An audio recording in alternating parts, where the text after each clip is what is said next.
Only 2 people missing, so I'll give it 2 minutes more and then we'll kick off.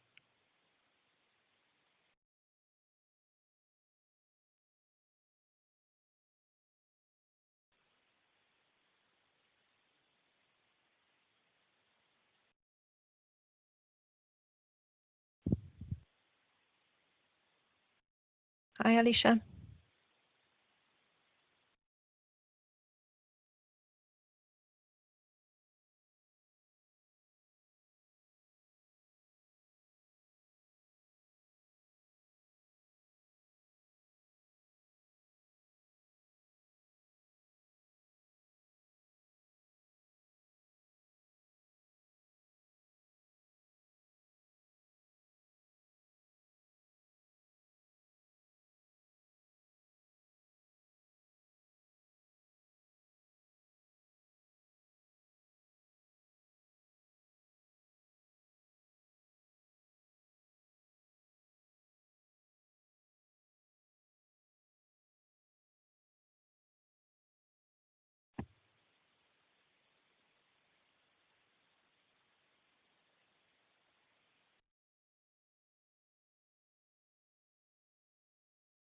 The last person is somebody from Banco de la República. I see there are some colleagues there. Would you know Lorena or Mayra? Ah, there he is. Hello, Albero, Andres. I don't know what is your first name, but Hello. Hello. I prefer Andres, thank you. Andres, okay. All right, we're all there. So we can kick off. Welcome, first of all, to this session. Good morning, good afternoon, because I don't know where you are located. I just saw the email addresses and the big codes. So I hope it's not too early for you, because if you are in the US or in Colombia, then it might be early Monday morning for you. We'll do a quick round of introductions to see where you are located and what is your, how familiar you already are with ISO 20022, or have you been working with MT so far? What are the messages that you are used to work with? Let me first introduce myself. My name is Sophie. My last name is probably impronounceable for you. It's Veldsteke. I'm Flemish. I'm located in Belgium, in Swift headquarters. My native language is Dutch, and I've been at Swift for almost 30 years. I've been a bit all around the place, changing jobs every like 4 to 5 years. And since a year or two, I have landed in the consulting department, which one of my assignments is to deliver this ISO 20022 introduction training and the CBPRplus guidelines. So there's no prerequisite or pre-knowledge required. It's really an introduction to ISO. Yeah, I'll also show you, besides the messages that we will be going through, I'll also show you where to find the information on Swift.com. You all have a Swift.com account, so it's good that you will know how to use it. I don't know in how much you are familiar with Swift.com, but sometimes it can be a bit overwhelming to find the information you need. We'll also go and have a look at my standards today so that you are ready to use it as from tomorrow, when we'll go a bit more into practicing mode, really building some of the ISO 20022 messages. That's why where you will be able to benefit a lot from my standards. Okay, over to you now. We'll be spending 4 sessions together, so morning or afternoon for you. It will be the same timing every day. The sessions will last about 3 hours. I've put 3 hours and a half each time to cater for some connectivity problems and questions, of course, that you might have, but usually each session lasts around 3 hours.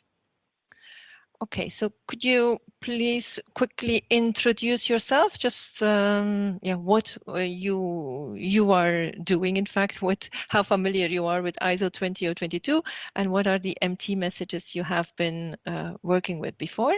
And don't worry if you do not have any knowledge yet about ISO 20022. There's no pre-knowledge required.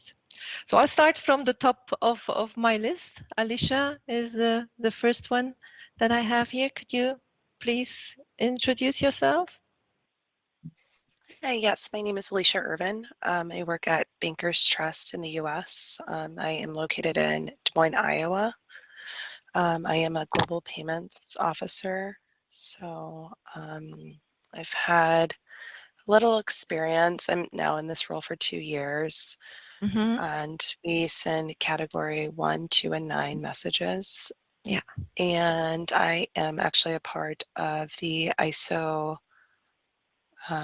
project for Fed. So I've taken a few trainings, but I mean, I can't tell you that I know everything. Yeah, so. yeah. Okay. Yeah. All right. Thank you. And what's the time at your end? 7 a.m. Wow. Or 7:07. That's dedication on a Monday morning.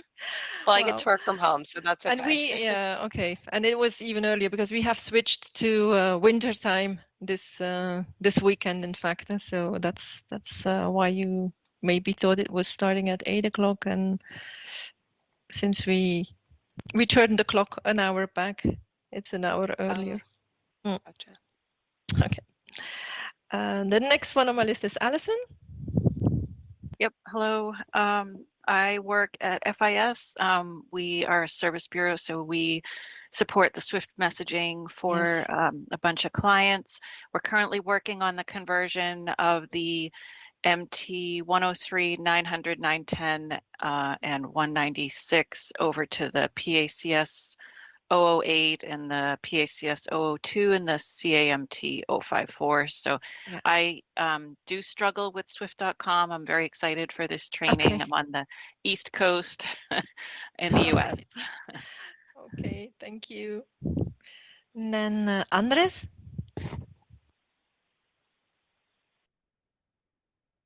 Hello, everyone. Hello. I have worked 5 years ago in a bank in la República of Colombia.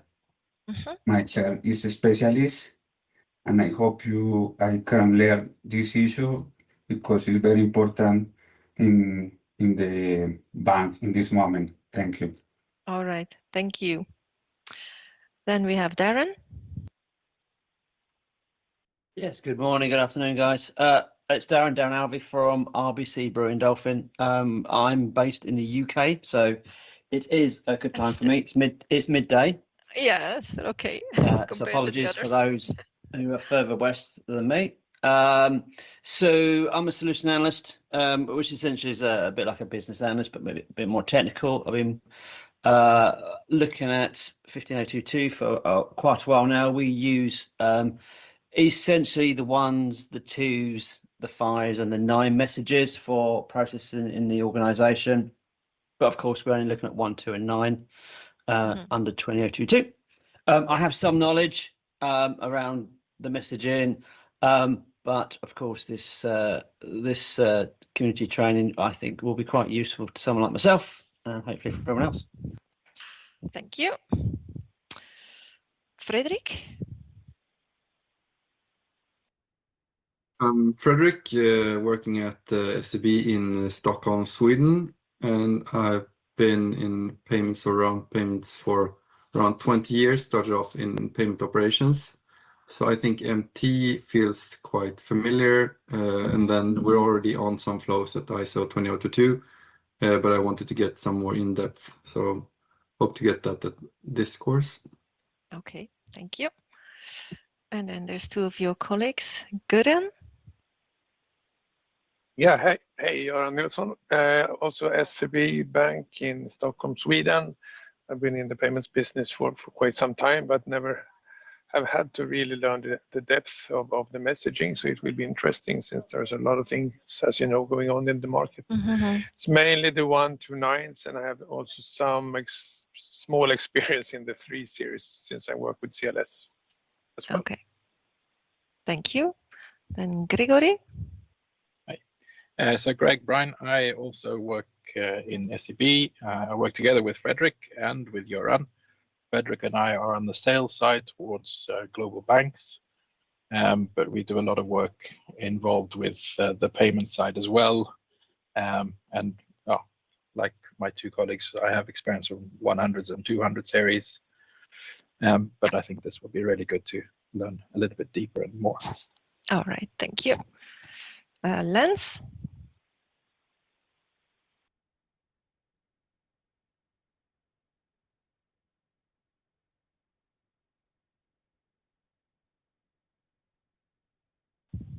Lance Dumont.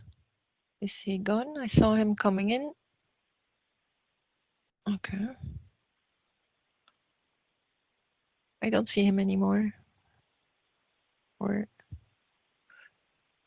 Okay, let's go to the next one. Lorena.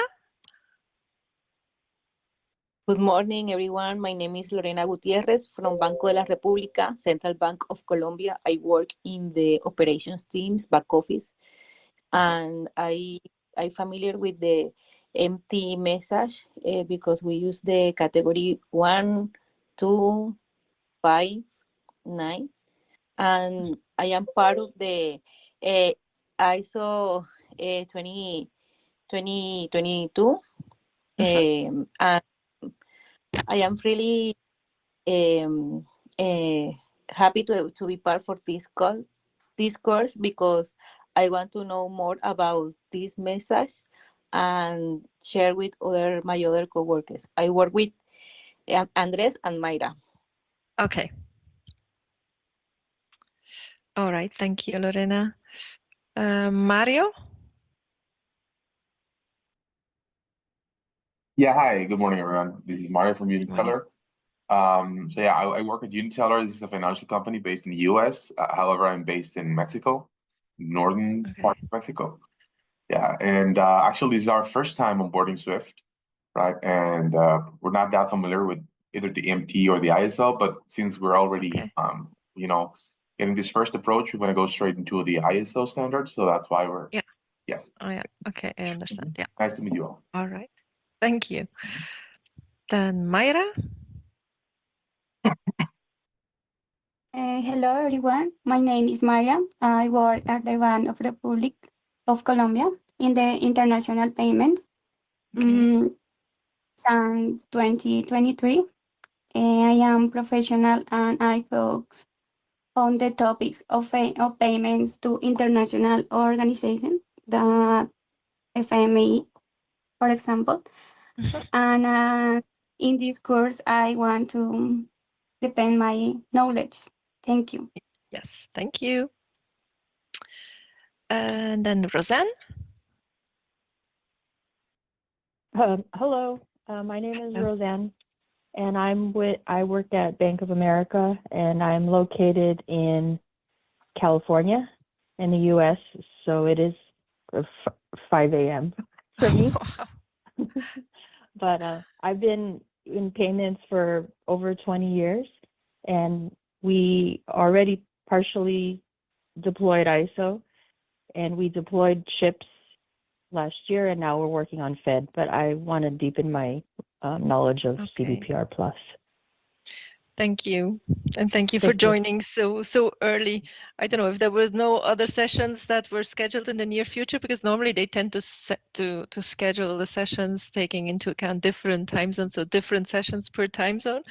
But I don't know if there was no other one that was suitable for you. But anyway, thank you for joining, and glad that you were able to join via Teams anyway, as you were using WebEx, as you said. And then the last one is Roseli. Hello. Hello. Good morning, good afternoon. Yes, my name is Rosalie. Sorry, Rosalie. Yes, I mispronounced that. You can call me Rose. I'm based in the UK. I'm a business analyst at the RBC, so a colleague there from RBC Brewing. Hello. Been working with Swift for long, but as a business analyst, I started working with Swift in 2016. We do use message types 1, 2, 3, 5, and 9. And 2 years ago, I became part of the MX adoption. So we are using the we are in the process of using migrating, the ISO 20022 message. And then I'm here just to, I know a little bit, but I want to know more. And for this would be a place to get my knowledge up and also take any questions that I may have that I cannot find, because I agree with you, sometimes the Swift websites are daunting. Indeed. So I hope to be able to shed a bit more light on Swift.com. We'll see the program, but before we go into the details of the course, just wanted to ask, you have all received my email with the activity book? Yep. Yeah, we will use it, well, partially already today a bit, but mainly as from tomorrow, where we will be building the different messages. So I always find it more useful to print it out so that you can look on the screen, look up information in the different materials, and then you have it, you have the exercise in front of you. Of course, we will have breaks during each session. It's Monday morning. It will be hard, I think, especially today. You will have to listen a lot to me.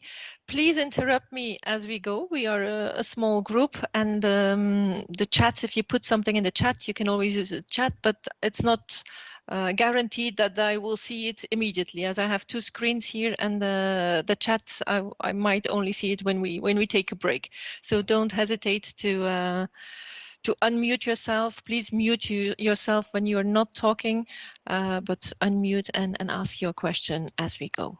Okay.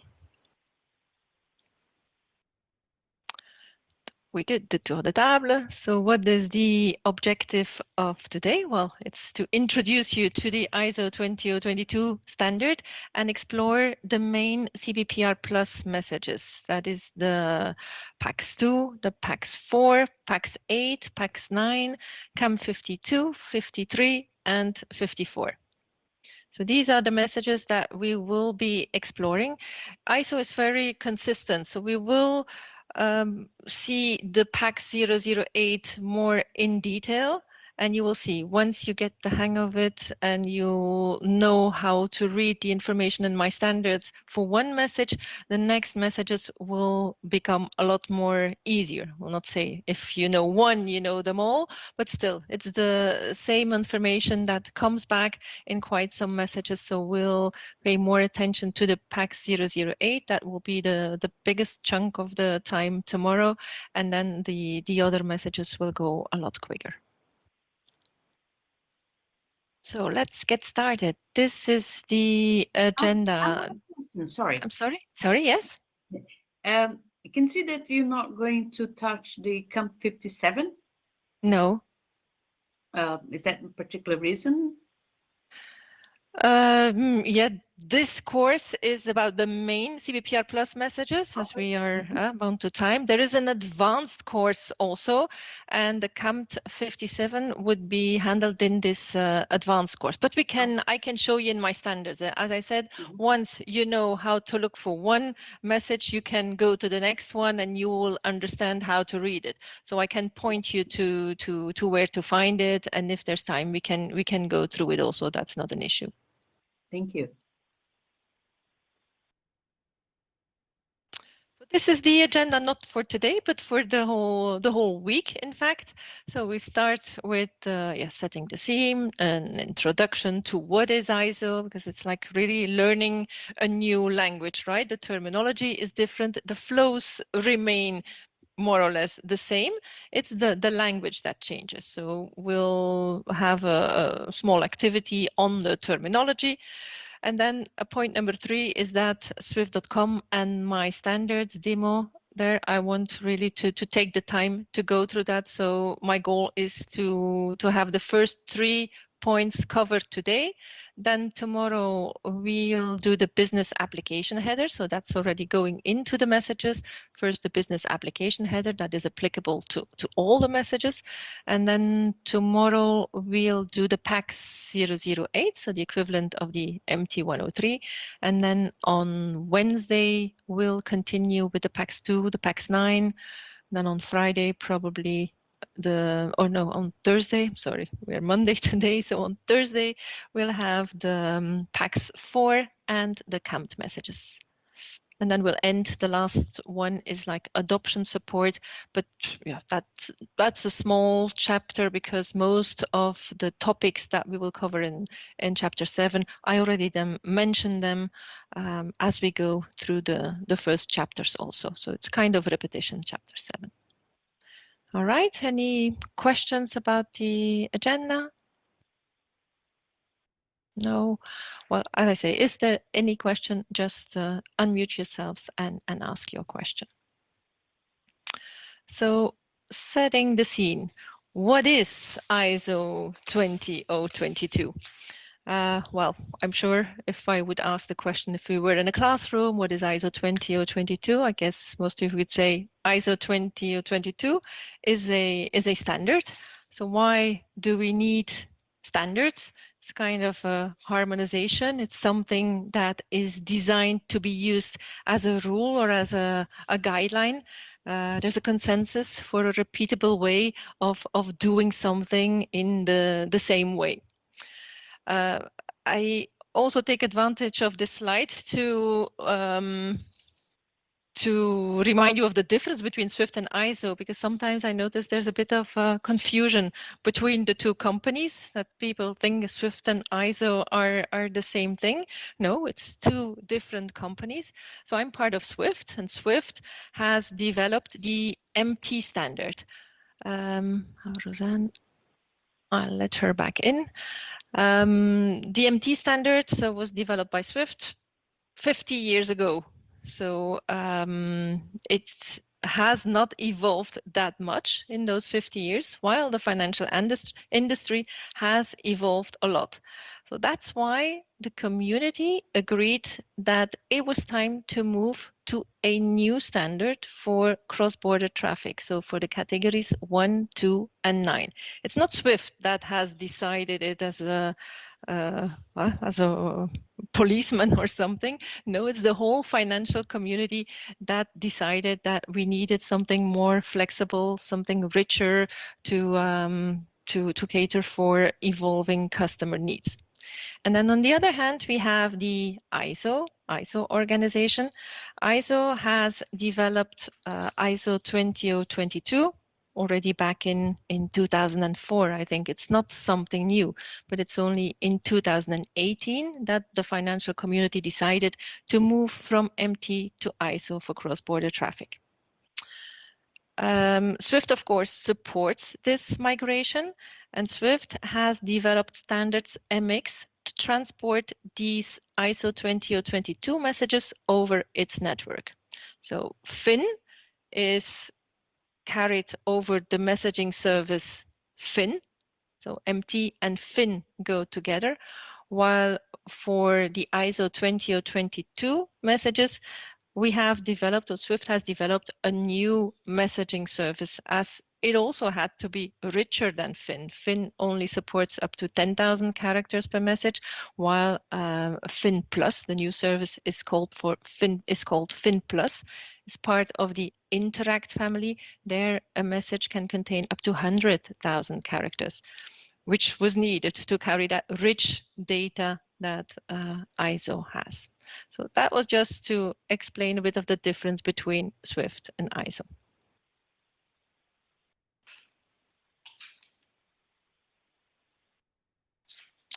Now, ISO 20022 is, in fact, it's more than just a standard. It's a methodology to standardize financial transactions. So it's like a recipe to create financial messages. We say it's an open and a global standard. So an open standard, there's a procedure on the ISO website where you can suggest alterations to messages, where you can propose new messages. There is a process in place. It's open to everyone, and it's a global standard. It's built with industry experts. It was conceived to harmonize fragmentation that existed in the market. So I said that's already in 2004, that was the goal. It is platform and technology agnostic. So while MT can only be used over the SWIFT network, here ISO 20022 can be used over different networks, not only SWIFT. The language of ISO 20022 is XML, which simplifies API integration, and it's also more easily processable by machines compared to MT.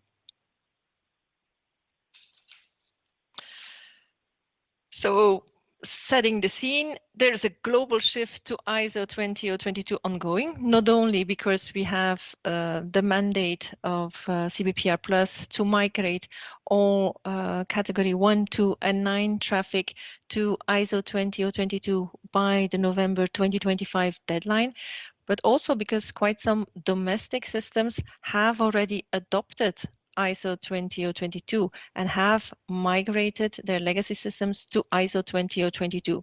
There are over 70 currencies in the world that have already migrated to ISO 20022. So to have that end-to-end payment consistency, to have that end-to-end ISO flow, so domestic and cross-border traffics, it would be a lot more efficient if everyone speaks the same language.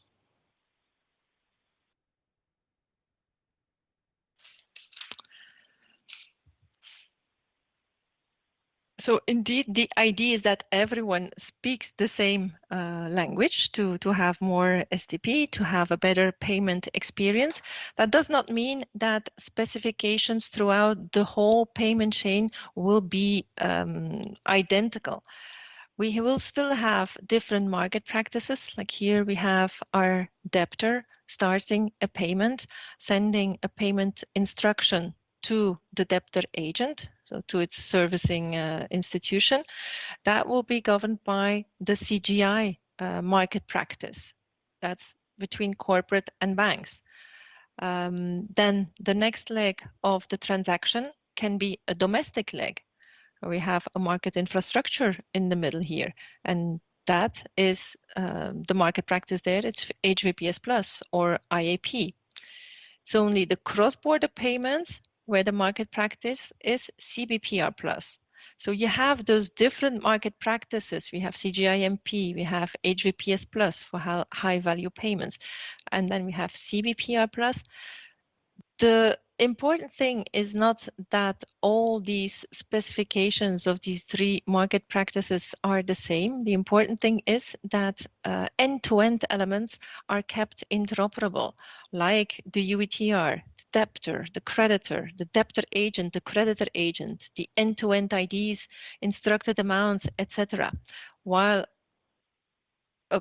and on the other hand, so we have these end-to-end elements, and then we have the point-to-point elements.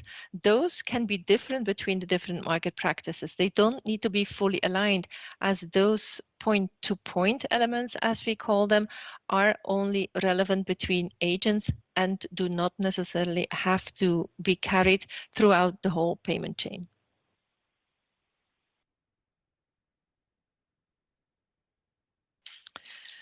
Characteristics of ISO 20022. Well, when you read about ISO 20022, what you will always read, what you will first read is rich data. So payments can carry more and richer data. There are new elements like the ultimate debtor, ultimate creditor, remittance information is much richer.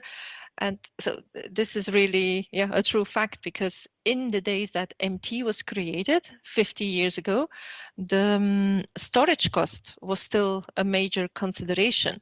So MT messages are using a limited set of fields, and as I said, can only support up to maximum 10,000 kilobytes, while MX messages are they are much more, have a lot more granular data, a richer data structure, and can support up to 100,000 kilobytes per message.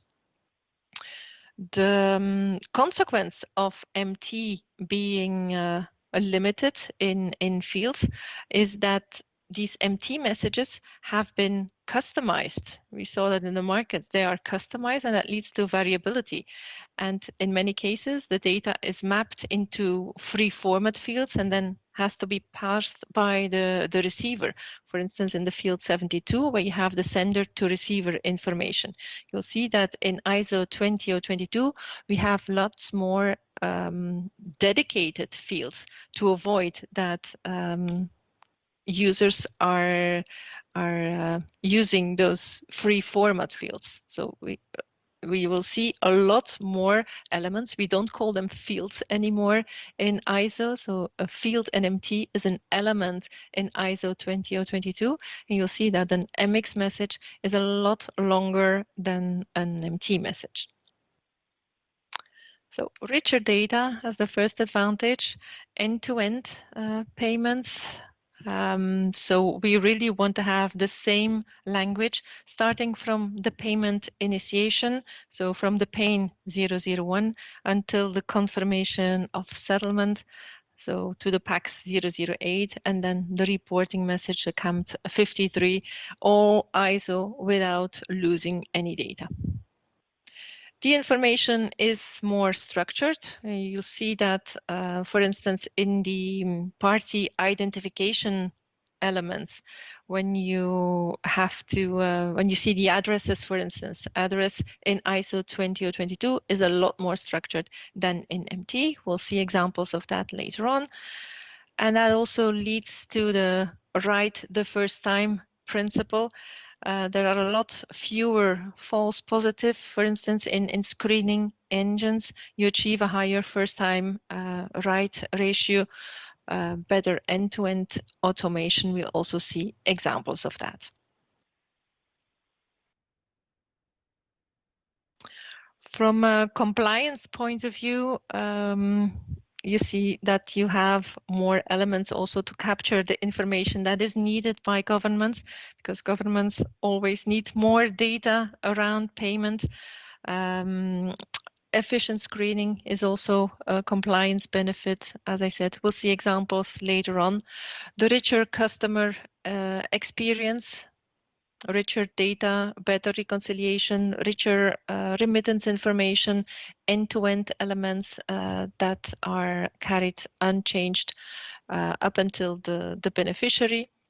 The harmonization with payment systems. We saw the domestic payment systems that have already adopted ISO 20022.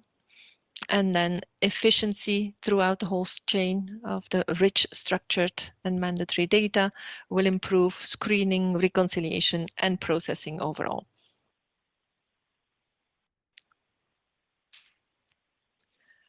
Now, what improvements does ISO 20022 bring over MT? We have the element hierarchy. See that there's a logical grouping of what we call nested elements. So you have parent elements, and then you have that parent element which is broken down in sub-elements. The creditor, for instance, you will have a sub-element for the name, then you'll have the postal address, which is further broken down in sub-elements like street name, town name, and postal code. So a lot more hierarchy. Enhanced data model, extensible financial language that accommodates local practices like accounts can be identified by IBAN or by other. There are codes. Either you can use a code, or you also have the proprietary option. LEI and the more granular postal address. We'll see all of that in a lot more detail when we go to My Standards.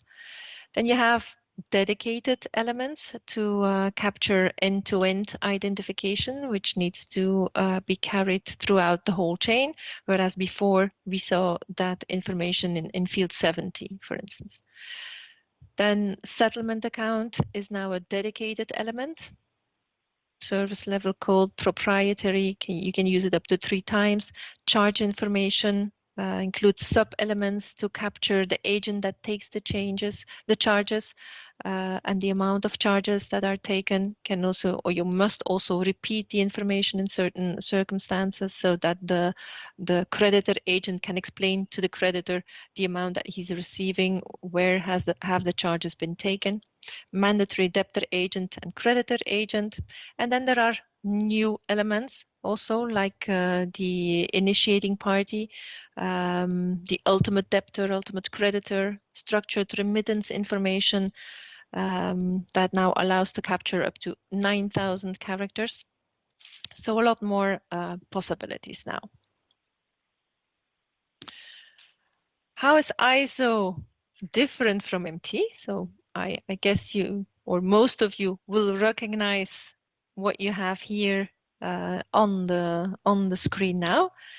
It's the MT103. You see it here in block 2 of the header. This is a 103. I will now show you the equivalent, or a part of the equivalent. As I said, ISO 20022 messages are a lot longer, a lot richer, so consequently a lot longer than MT. This is a part of a PAX 008, which is the equivalent of the MT103.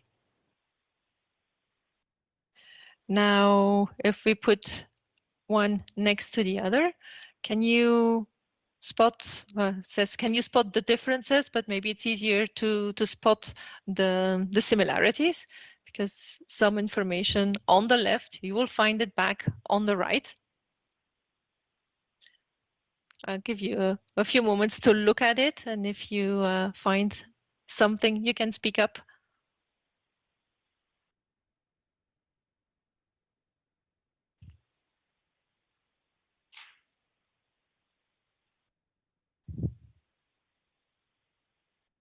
And it's Rose here. I don't see the header application.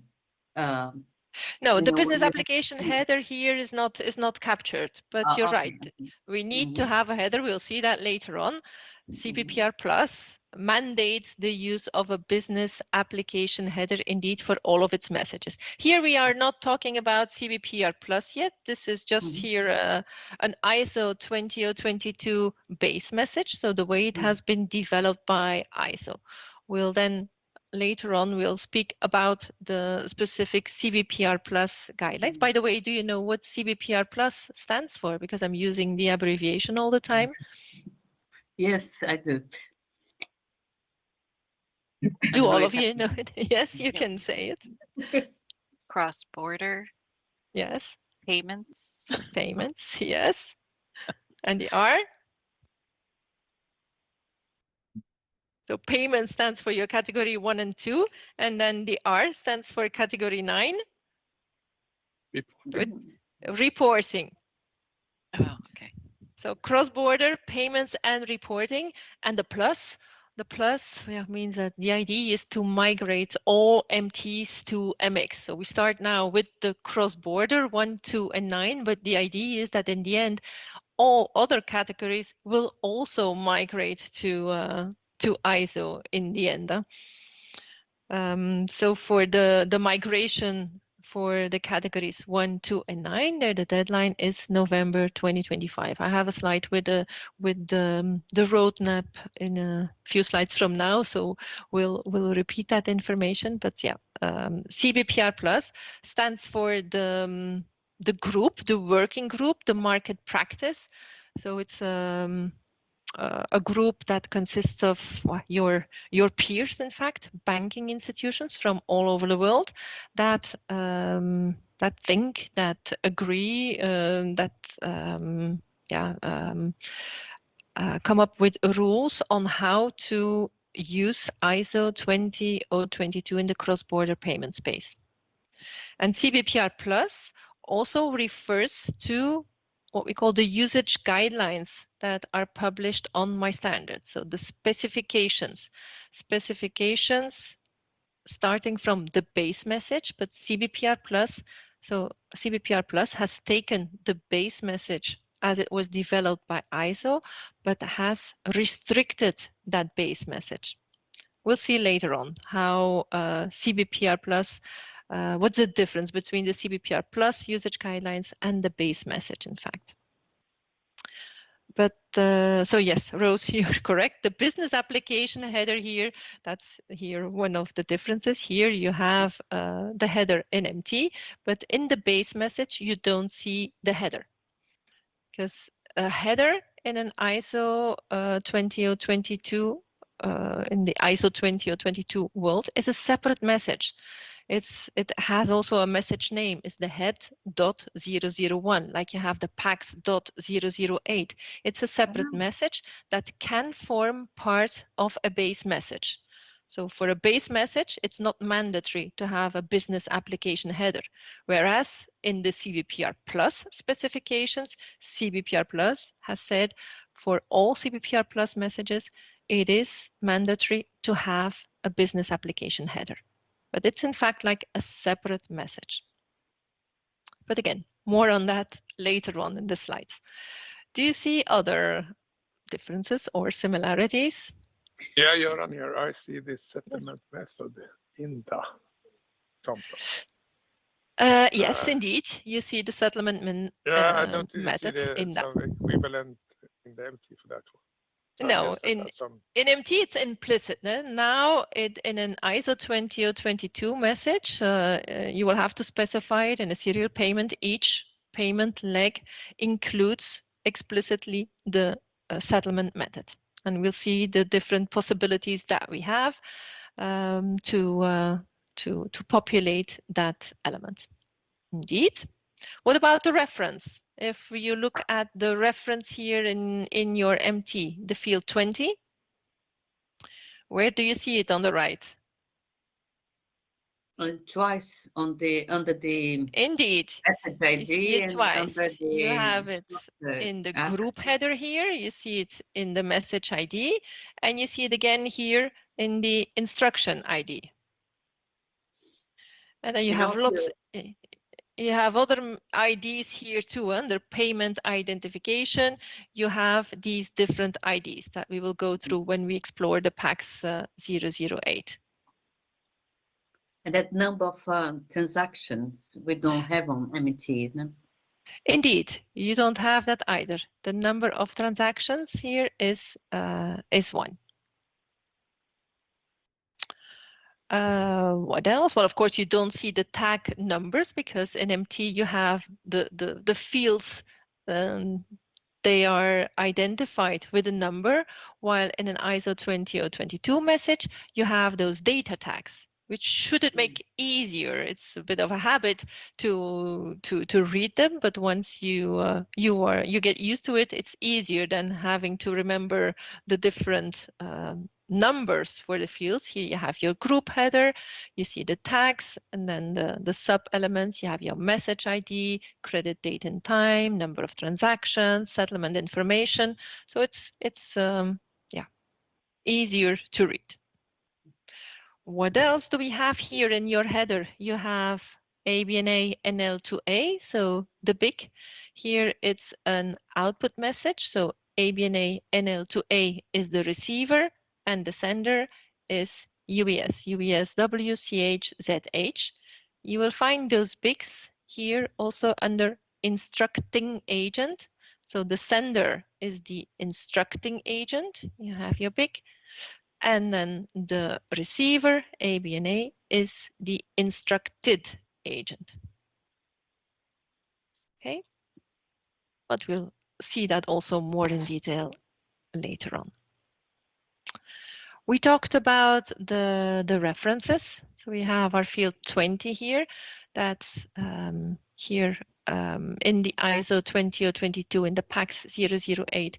We have the message ID and we have the instruction ID. Instruction ID can be the same as the messaging ID because CBPRplus also mandates number of transactions to be one. So as long as there's only one instruction per message, the message ID and the instruction ID can be the same. That could change in the future because I think that to avoid chaos, CBPRplus has now restricted the number of transactions per message to one, but in the future that could be relaxed and could be allowed to have multiple transactions per message. And then the instruction ID and the message ID will be different. So you have the option to put a lot of identification elements here. Not all of them are mandatory. Transaction ID is not mandatory, for instance. So you can use them. There's 35 characters per field. Should be element here because we do not talk about fields anymore. So 35 characters, while in MT you had only like 16 characters for the field 20.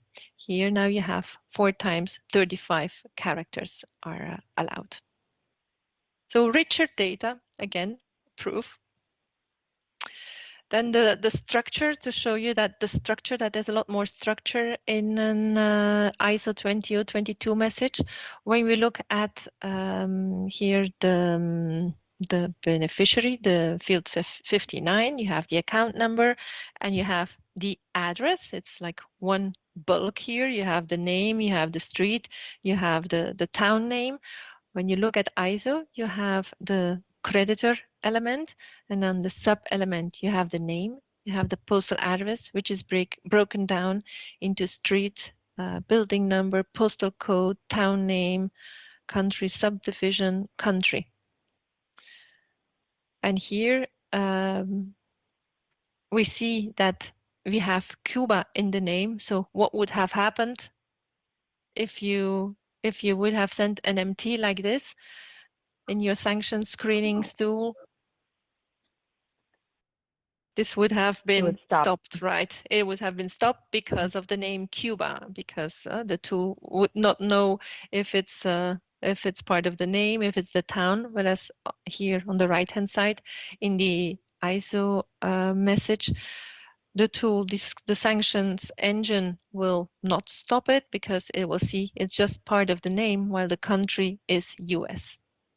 Okay, so that was what we were referring to in the slide when we say we have a higher ratio of first time right. And this is what you meant by the information hierarchy, right? That's now broken down, for example, the address. Yes, it's broken down. You have this, we'll see that also later on. This would be your parent element, and then you have different child elements which are nested under the parent element. Sure. Okay. Yeah. While here, yeah, everything is in one field here. Well, here it's not structured at all. You have the option to be more structured, but here, yeah, everything is like bulk information, and your screening tools would say, Cuba, oh, stop. There's a risk here. While here, they will see, okay, we let it pass because it's only part of the name and the country. We can identify that it's US. Okay. Okay. Now let's talk about the different market practices. We already mentioned them briefly when I said that the goal, after all, is that everyone speaks the same language from the beginning of the payment chain until the very end, until the payment reaches the beneficiary or the creditor. A standard payment chain will start at the debtor. The debtor, which is a corporate, will send a payment instruction, which is a PAIN 001, to the debtor agent. This is not in scope of CBPRplus. CBPRplus is cross-border traffic, interbank traffic. So here the pane 001 between a corporate and a bank is not part of CBPRplus.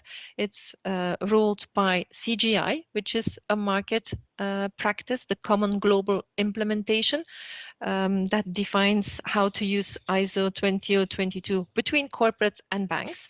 What is new now, as from this November, is that we also have Score Plus. I don't know if you have already heard of Score Plus, but corporates and banks exchange SWIFT messages in a specific environment. It's called the Score environment, SWIFT corporate environment. In that Score environment, up to now, it was not possible to exchange ISO 20022 messages over FinPlus. FinPlus, remember, that's the messaging service that has been created to transport ISO 20022 messages over the SWIFT network. Banks already use FinPlus since the start of the migration, while corporates, they didn't have the possibility to use it until now. It will only be as from this November that FinPlus will be available in Score, and Score will be called Score Plus also. So new options also for corporate to send their pane 001 over a validated messaging service, which will also be FinPlus, because up to now, corporates were already sending ISO 20022 messages to their servicing institutions, to their banks, but they did it over FileAct. FileAct is the third messaging service of SWIFT. So we have Fin for MT, we have Interact for ISO, and then we have FileAct for bulk payments. The difference between FileAct and the other messaging services, Fin and FinPlus, is that FileAct does not have any validation. So you can send whatever you want in FileAct, you can bulk it, and that's how corporates were sending ISO 20022 messages to their banks. Because corporates have been adopting ISO 20022 way before banks did. If we look at numbers, for instance, on the SWIFT network, the corporate traffic, over 50% of the corporate traffic is already done in ISO 20022. But without validation, it goes over FileAct. While the bank, the interbank traffic, we are only like at 26% now. So still a long way to go in about a year's time, because the deadline is November next year. Okay, so that was for the corporate to bank traffic, so ruled by the CGI market practice. Then you can have a leg that is CBPRplus, so the debtor agent send it to the intermediary agent, cross-border payment.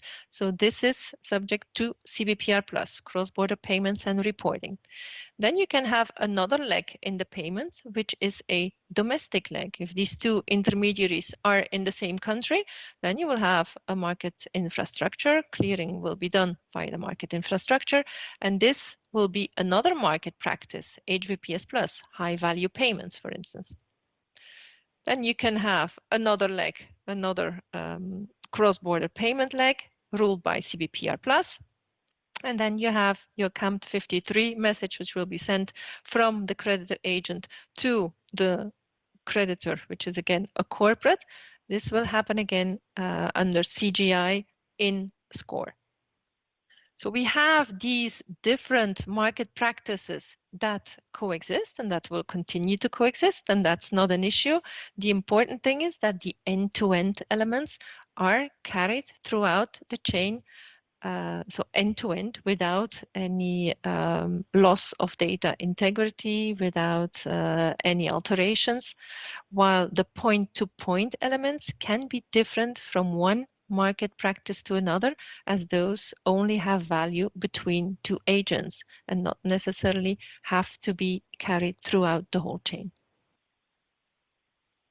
Sophie, quick question. Yes, yes. And it's just around the definition of CBPR and HVPS. So yes. As a UK bank, I understand if I was sending a euro payment from a UK bank to, say, a bank in Europe, we would Yes. adopt the FinPlus via 2022. Correct. That sounds correct. Yes.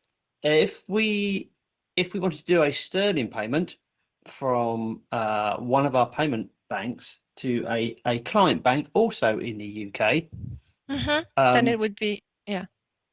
So would we not use the FinPlus infrastructure? It could still be over FinPlus. It depends on the market infrastructure here. You can have market infrastructures that are on SWIFT or that are not on SWIFT. So it can be via the same messaging service, but the rules might be different, might be slightly different because they are aligned. CBPRplus and HVPS+ are aligned, but the specifications between HVPS+ and CBPRplus can be slightly different. Okay, so but if the we wanted to messaging service implement, can be the same. so if we want to implement 2022 for all our payments, we might have to have a slightly different definition for one for Indeed. local, domestic. Love Indeed, it. indeed. Brilliant. Yeah, Thank you and very I'll show much. you some slides that will further clarify that, because when we talk about those different market practices, we often refer to an onion, because if you cut an onion, there are different layers, and I will show you that slide that will also clarify the concept of these usage guidelines, because I understand sometimes it's a bit like an abstract thing, and that can shed a bit more light on that. Fabulous, thank you. Ah, here it is already. Ah. This is the slide I was referring to, in fact, with the onion. So if you cut an onion, you see those different layers, and the first layer is the biggest one. And in our comparison, we say that the first layer of the onion is the base message. So the way the message has been developed by ISO. Back in 2004, so ISO came up with this new standard. ISO 20022 base message will contain a set of mandatory elements and a whole range of optional elements. A very long message because it has to fit like every part of the financial world. It's not only for payments, it's also for securities, it's card payments, it's for everything. And then you have those global market practices that will start from the base message, but they will further restrict that base message. They can say, for instance, well, ISO 20022, this optional field from the base message, we will make it mandatory for our global market practice. CBPRplus can do that and HVPS+ can do that, but they do not necessarily do the same. You know, this one, CBPRplus, will take 2 optional elements and make it mandatory. HVPS+ will take another 2 elements and make them mandatory. They cannot do the other way around. They cannot say, oh, we'll take a mandatory element from the base message and make that optional. No, they can only further restrict the base message, not relaxing it, because that would break the standard.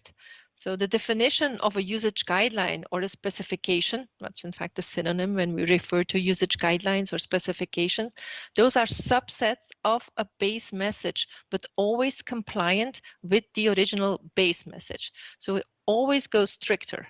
So once you have had the global market practice, then you can have a local market practice that can further restrict the message up to the level of the banks.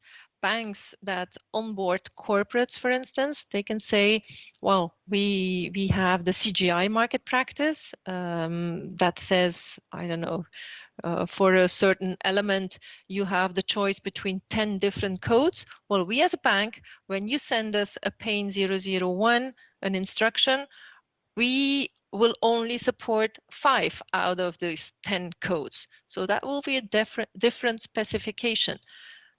Bank specific. And I think, yeah, here you have the example of CGI, so the corporate to bank traffic, also starting from the base PAIN 001. So PAIN stands for payment instruction. That's the equivalent of the MT 101. CGI starts from the ISO base message, but will restrict the base message. And then the bank can further restrict the CGI guideline to have a bank specific, but always more strict, never relaxing it. And then the next slide will show the example of CBPRplus, for instance. Base message, the base PAX 008, CBPRplus will further restrict it, and the bank can still further restrict the CBPRplus usage guideline. Does that clarify? Yeah? Can I ask, will we get access to these slides? Yes, you will receive the full slide deck. I don't give it up front because there are those activities in there with all the solutions. Otherwise, you might not be motivated anymore to do the exercises. But you will get at the end, the last session, you will get the full deck with all the answers to the activities too. Perfect. Okay, so does that clarify that notion of usage guideline and specifications? So you can have HVPS plus here on between both, or depends, or here if they restrict more or less than CBPR plus, but they will be aligned. That they are aligned, CBPR plus and HVPS plus, but not necessarily completely the same. Perfect, and thank you. all these specifications are centralized in My Standards. So My Standards, the application that we will be looking at the end of today's session, is a Swift.com application. You all have access with a Swift.com account. That application, in fact, centralizes all the base messages for MT and for ISO, and all these different specifications from CBPRplus, for instance. CBPRplus has published all of the usage guidelines on My Standards, and also bank-specific specifications are on there. But then you need a license, of course. So if you are a bank and you want to publish your own usage guidelines, then you need a license. But if you are just browsing around to find information, you have access with your Swift.com account.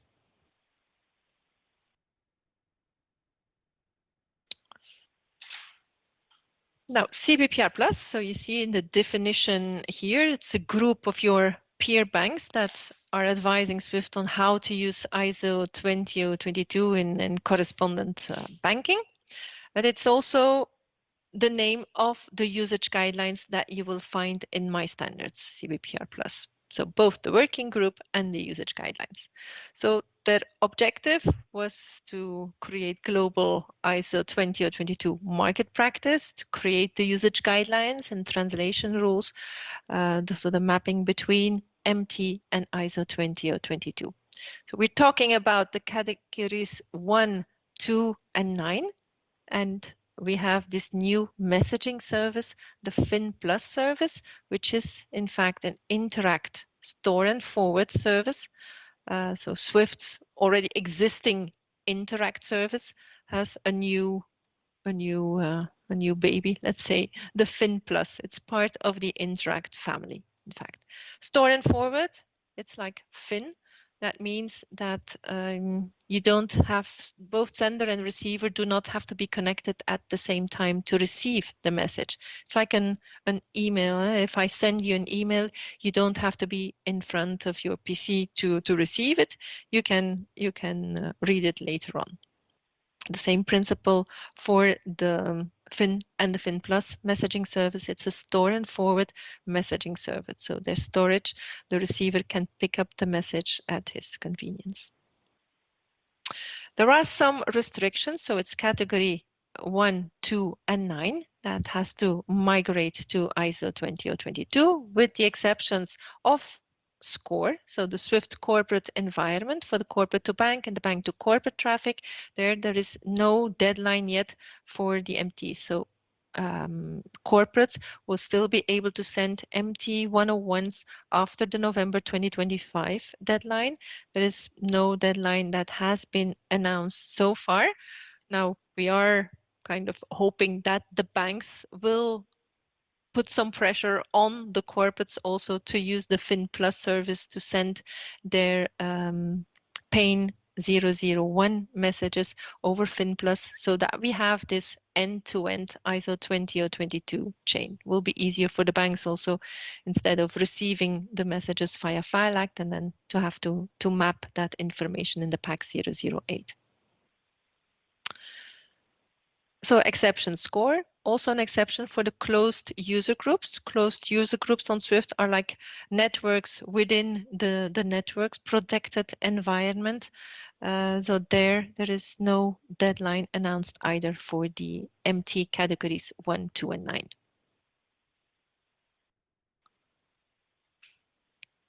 And the CBPRplus usage guidelines, they benefit from the ISO 20022 features. They are interoperable with other global market practices, as we saw with HBPS+, with CGI. They incorporate new messages and functions, and also the UETR for the GPI users, for instance. Well, yes. What's an example of a closed user group? A closed user group, well, SCORE, for instance, is also a closed user group. But you can have closed user group. A bank can decide to create a closed user group. So you can only communicate with the members of that group. They can communicate between themselves. Okay, thank you. Okay.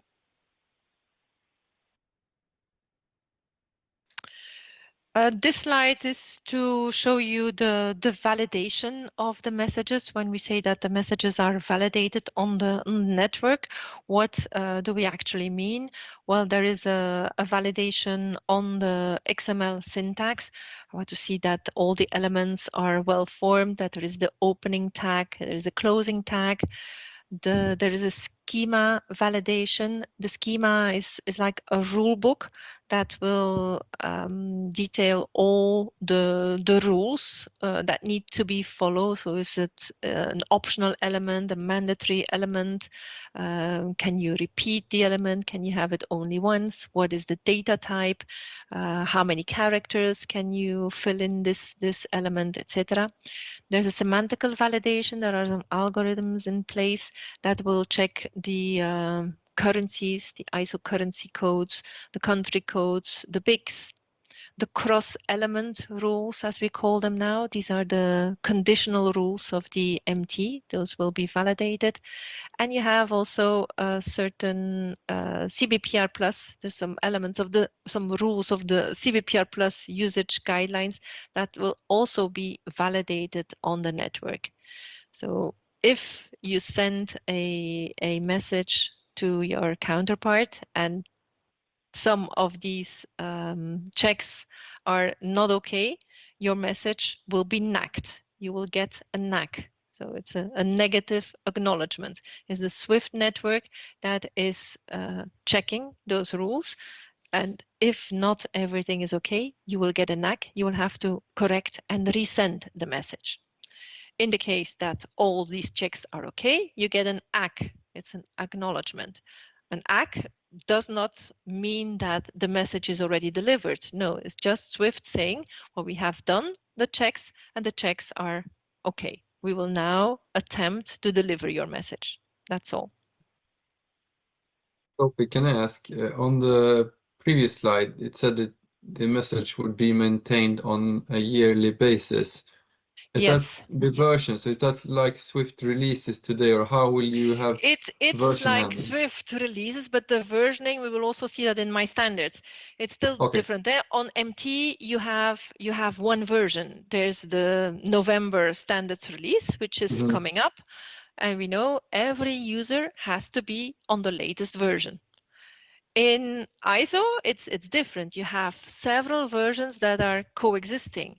When you have the PAX 8, for instance, you have, I think, 12 versions that are coexistent. When you go in my standards, you will see them. There's 12 versions, and it's the market practice here, CBPRplus, that will decide which version that you have to use. In our case, CBPRplus has selected version 8. Although you already have version 9, 10, 11, and 12. So not everyone is on the latest version. to be compliant with CBPRplus, you have to be on version 8. Onwards. But indeed, Swift is trying to align, also introducing new messages each time with the November standards release. So we have the CBPRplus release also coming up this November 2024. There are new messages that are going to be released also. So also in November, you will have the CAMT 105, the 106, and the 109, for instance, that will be released by CBPRplus. Okay, and then just a second question. You said that on the AC you just get the acknowledgement that it has been received and validated, but in the FinPlus service, is there an additional verification when it has been delivered to the creditor agent, or is that still not? That's also really there? that is an option that you need to indicate when you send a message. You need to indicate if you want a delivery notification. FinPlus is the same as Fin. There's also delivery notification that you can ask. It's a payable option. You will have to pay more for your message, but it is possible. You can get a delivery notification or a non-delivery warning, or you can have both. That principle remains unchanged in FinPlus. Okay, thank you. Okay. So this was the roadmap I was mentioning. So we started what we call the coexistence in March 2023. Well, originally, the plan was to start already in November 2022, but it had been postponed upon ask of the community because people were not ready. In March 2023, everyone needed to be able to receive ISO 20022 messages. And the November 2025 deadline, what we call the end of the coexistence, there everyone needs to be able to send ISO 20022 messages. Now we'll see if the deadline will be maintained or not. That's always the question, because I don't know if you have seen the communication that has been issued. I think it was in June this year, while in the beginning, when the deadlines were announced, we said that as from November 2025, the MTs were going to be nacked on the network, that you were no longer allowed to use MT messages as from November 2025. Now the message has been softened a bit, again, upon ask of the community. The message is now that the whole community should focus on instruction messages, so not reporting messages anymore. So that means category 1 and 2. There's no retirement of the MT category 9 messages that has been announced so far. On top, not all MTs of category 1 and 2 will be retired in November 2025 either. The most important ones, like the MT103 and the MT202 will still continue to exist even after November 2025, but there will be financial disincentives if you keep on using them. So the idea is still that everyone migrates by November 2025, but if you still send an MT103 after November 25, it will not be nacked by the SWIFT network. There will be penalties, let's say. You will have to pay more to continue using MT, and there will also be stronger validation rules, so which could lead to NACs if you don't respect those rules. Now, the pricing and those extra stronger validation rules have not been communicated so far, but this should happen somewhere soon now, definitely before the end of the year. We will have a clearer view on that, and I will show you where you can find that information and where you can sign up to receive that information firsthand, that you do not always have to go and check the knowledge base article, because there will be a communication campaign that will be set up once more details are available. So if you would like to receive that information, you should indicate that in your communication preferences also on swift.com. But we'll see that during the demo at the end of the session of today. So what else do we have on this timeline? So we had the start of our coexistence here, March 2023. Then in May 2023, we have the transaction manager go live. I don't know if you have heard about transaction manager. That's one of the let's say the means to help the whole community during this coexistence phase, because it's coexistence of MT and MX standards. Some banks are already sending ISO 20 or 22 messages and are what we call ISO native. They are already ISO ready to send messages, while other banks are not ready yet. They are still sending MT. And to help both of them, the ones that are ready and the ones that are not yet ready, to still be able to work together, transaction manager is there. I have a slide, the next slide, to explain briefly the concept of transaction manager. Transaction manager, together with inflow translation, is there to make sure there is still interoperability between MT and MX users. Then in November 2023, we had the standards release with new CBPRplus messages going live. We'll have the same in November 2024. Then November 2025 is the end of coexistence. And November 2026, that will also be an important date. That's where the unstructured address will be removed from all the party elements. Again, it says fields here. It's the identification elements of each party. You will have to use either a structured address or hybrid address, but not unstructured anymore.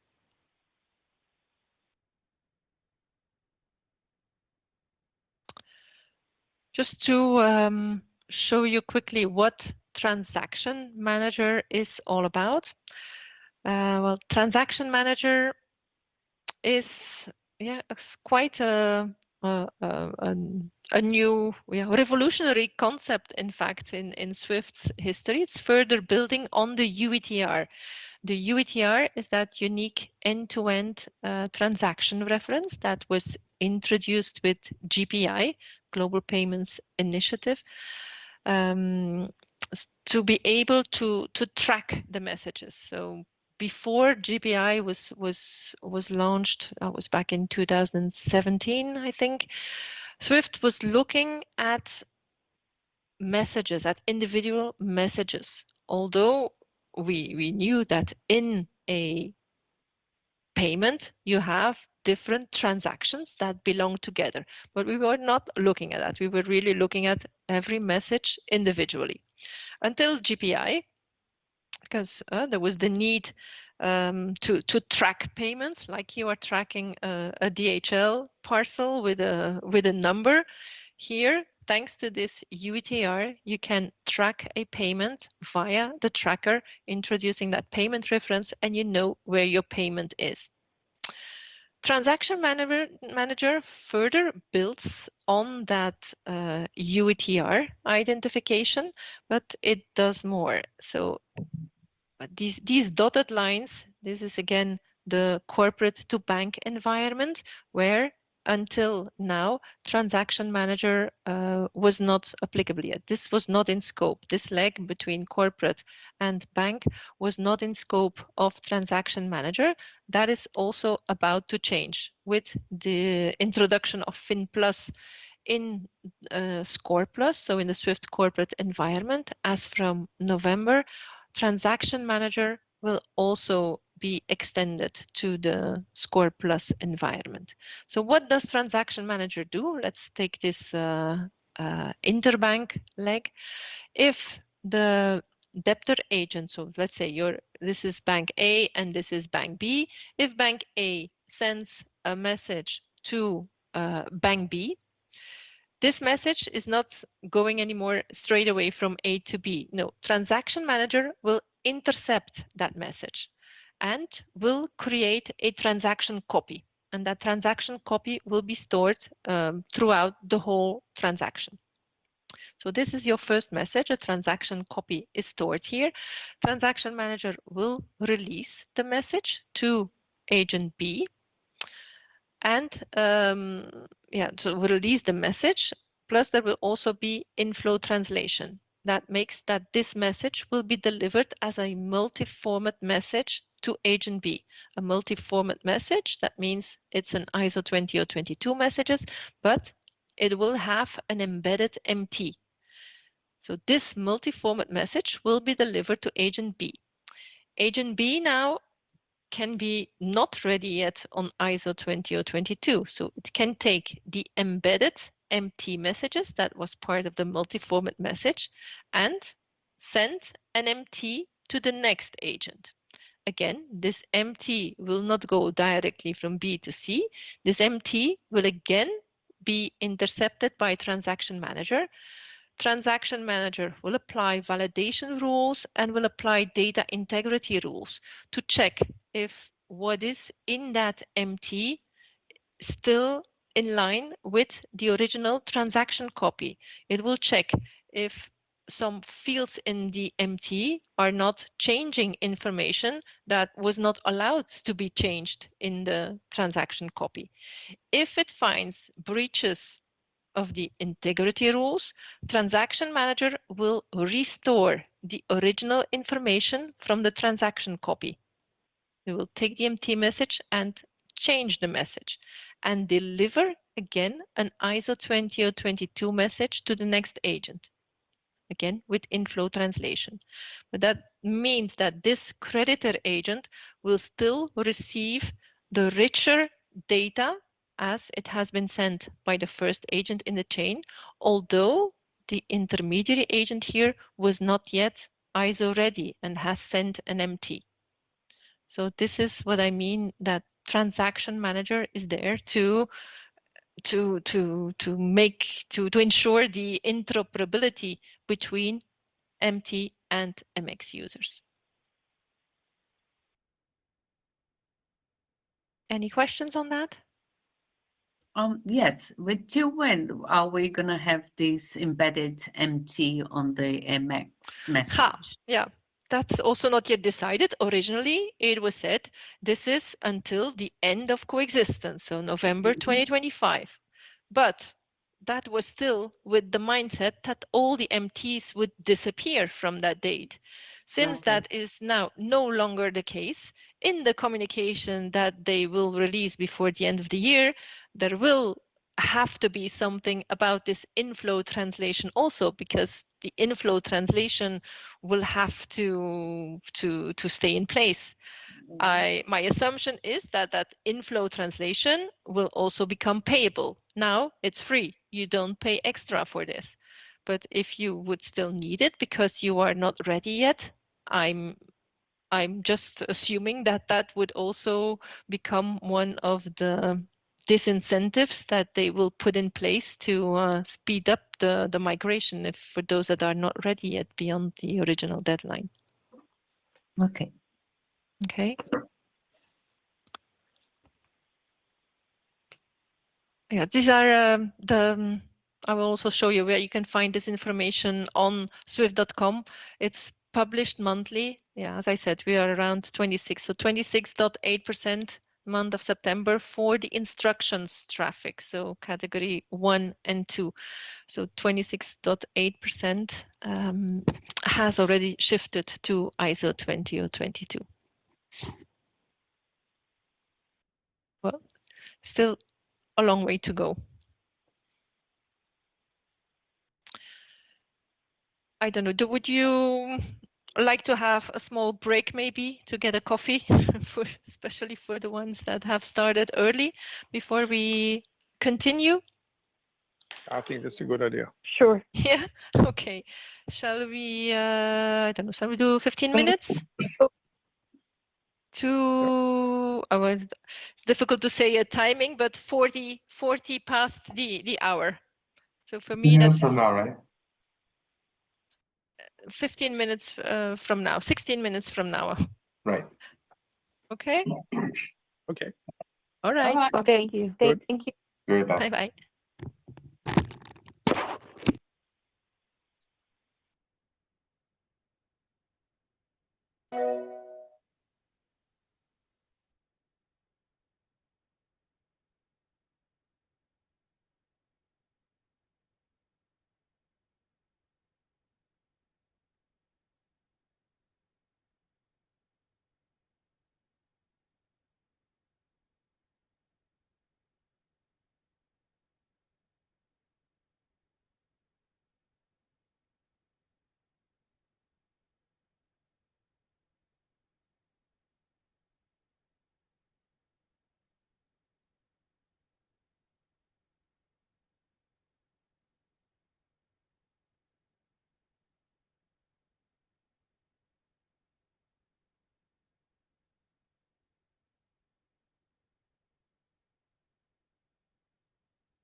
Checking in if you are back. Hello. Yeah. Back. Okay. Well, let's continue. So the message identification and the message structure, because messages are also identified in a different way than we did in MT. You already noticed the longer message name when we call it a PAX8, for instance, but in reality is a PAX.008.001.08. Now let's have a closer look about what all those components in the message name mean. Well, when you have an ISO 20022 message, we see that it's part of a message set. Now here you see the different message sets. For instance, a PAX8 would be part of the PAX008 FI to FI customer credit transfer message set, which in turn belongs to a message definition, which is the payment, clearing, and settlement, and which is part of a business domain, which is the payment and the cash management. So you have different business domains. As we said, it's not only for payments, we also have securities, trade services, foreign exchange, card payments. But here in this training, we will be looking at the CBPRplus messages. So it will be our PAX and the CAMT message definitions. Now, if we look at the name of the message, well, the first part here, the PAX, this is the business domain. Then you have 008, which is the message identification. This is comparable with the message ID of the MT, would be the 103. Then you have here in the ISO variant, you have the variant number. For the moment, in CBPRplus, all are variant 001, but this could be used, for instance, for like you have in the 103, you have the STP, you have the 103 remit.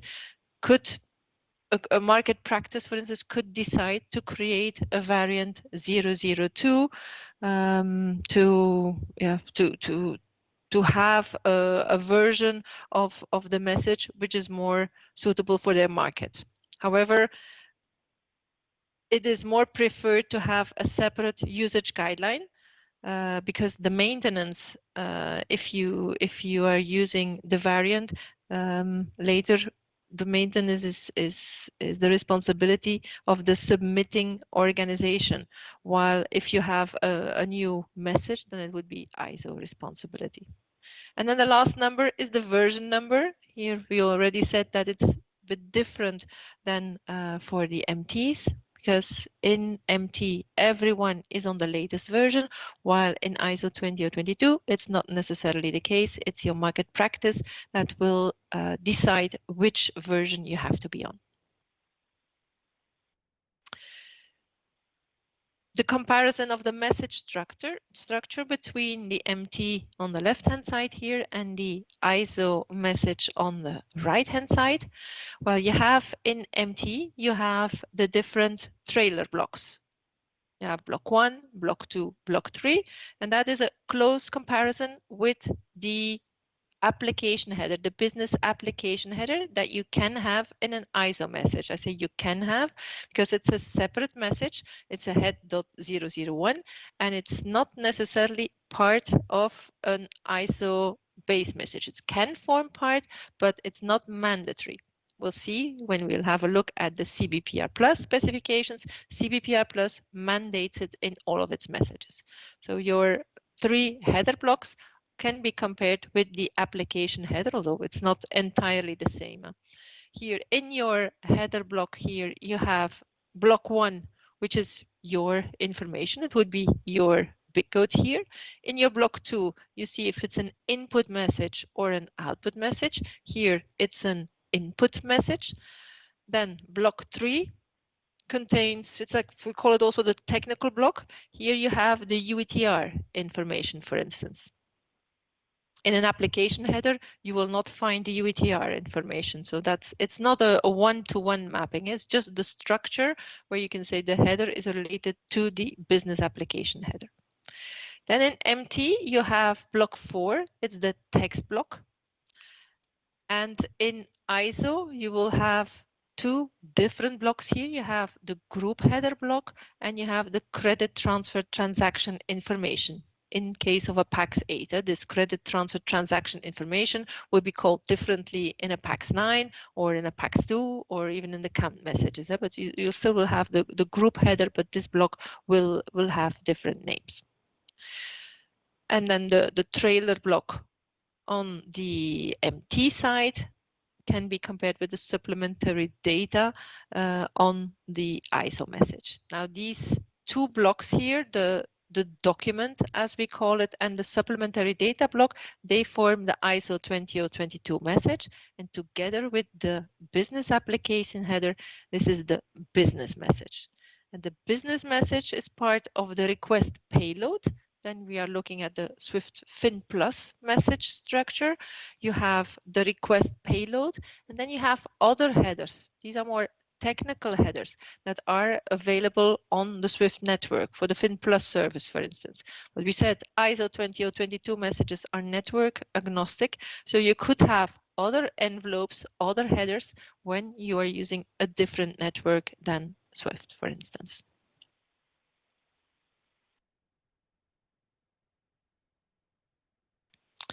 Now let's have a look at the primary concepts. We said, well, it's new terminology in ISO 20022 messages, so it's like learning a new message. And here are some examples. I already say, and I still make the mistake when we talk about fields in MT. You have in gray, you have the MT language, and then in this new color, the new color of the Swift brand we now have for about a year, I think, is that mint green is the ISO equivalent. So in MT we speak about fields, in ISO these become elements. We talk about formats and MTs. These are data types. I'm not going to read them all. The most important ones: a bank is an agent, an ordering customer, an MT is the debtor, the beneficiary customer is the creditor. We still have our network validated rules. These are now cross-element rules. The sender and the receiver, we also saw in one of the examples, instructing agent and the instructed agent. But let's have a look. I know still before we do the small activity, these are some of the new elements that we introduce here. We said ISO is richer. We have some new elements that exist in ISO that we did not really have dedicated elements for in the MTs, like the initiating party here. Initiating party is the party that's initiating the payment. In most of the cases, the initiating party will be the account owner, so will be the debtor. If that is the case, we are not duplicating the information, but it could happen that the debtor is not connected and passes through a third party, authorizes a third party to send the payment instruction to the debtor agent on behalf of the debtor. So in that case, we have an element to indicate who is the initiating party. Ultimate debtor, for instance, that is applicable when the party that owes an amount of money to the creditor or to the ultimate creditor is not the account owner. For instance, if a parent needs to make a payment for a child that goes to university, needs to pay the registration fee, for instance, the parents will be the account owner. So they will be the debtor, and the child, the student, will be the ultimate debtor. So you would put in the data of the child in the ultimate debtor element, because this information might be required for the university to reconcile the payment it receives.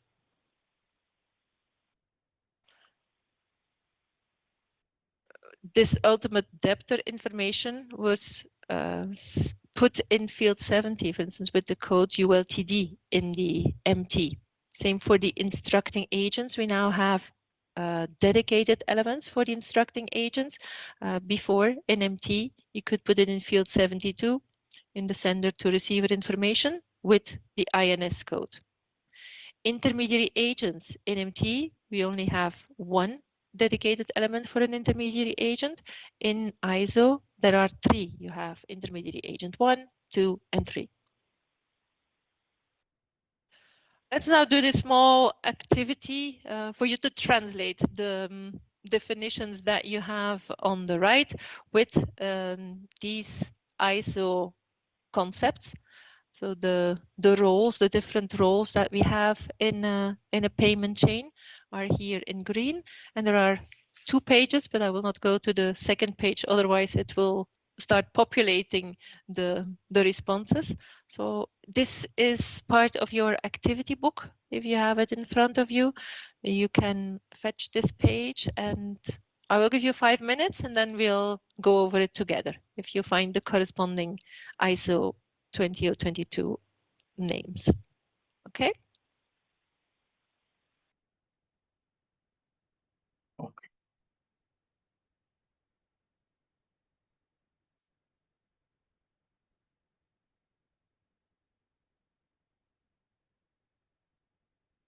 Is it clear? Yes. Yes. Yes. Okay. Thank you.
Shall we have a look at it together?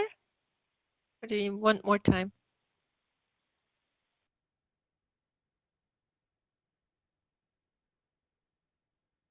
I'm done. Okay. So what did you find for a financial institution? Agent. An agent, indeed. A non-financial institution? Party. Correct. What is the equivalent of the sender?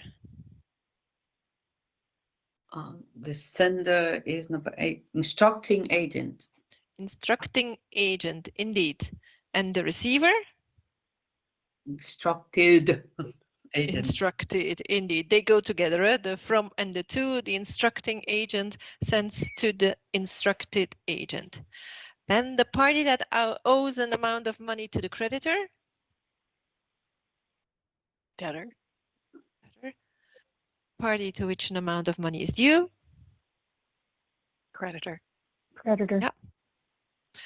Financial institution servicing an account for the debtor? Debtor agent. Debtor answer. Yes, correct. The financial institution servicing an account for the creditor?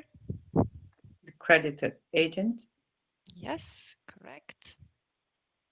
And then the agent through which the instructing agent will reimburse the instructed agent? Instructing reimbursement agent. Indeed. And then the last one is the instructed reimbursement agent. And these reimbursement agents, they are used in which flows? Do you know?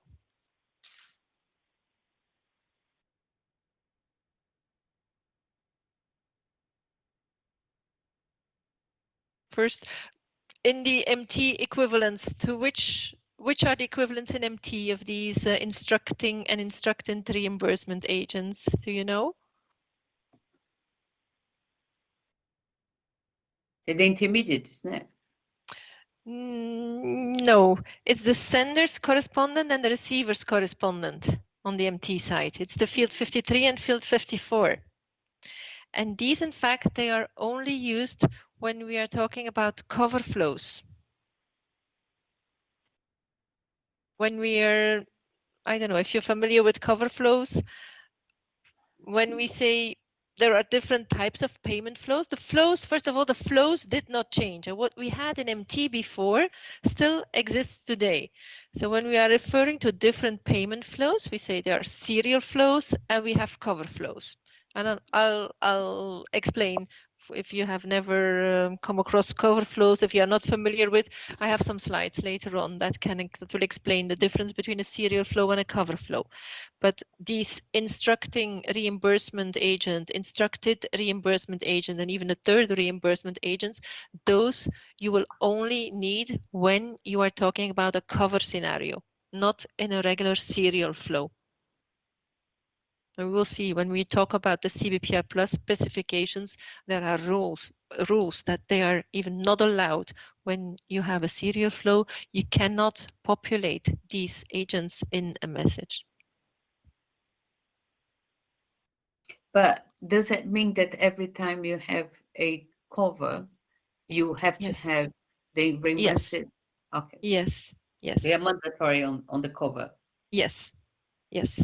There is a rule, a CBPRplus rule, which we will see later on when we go into my standards also, that when you have a cover scenario, so when your settlement information is COVE, we saw the INDA there, you have three options. You have INDA, INGA, or COVE. And if you use COVE as settlement method in a PAX 8, then you must have these reimbursement agents. Then the next one, the financial institution that receives the instruction from the initiating party and forwards it to the next agent in the payment chain for execution.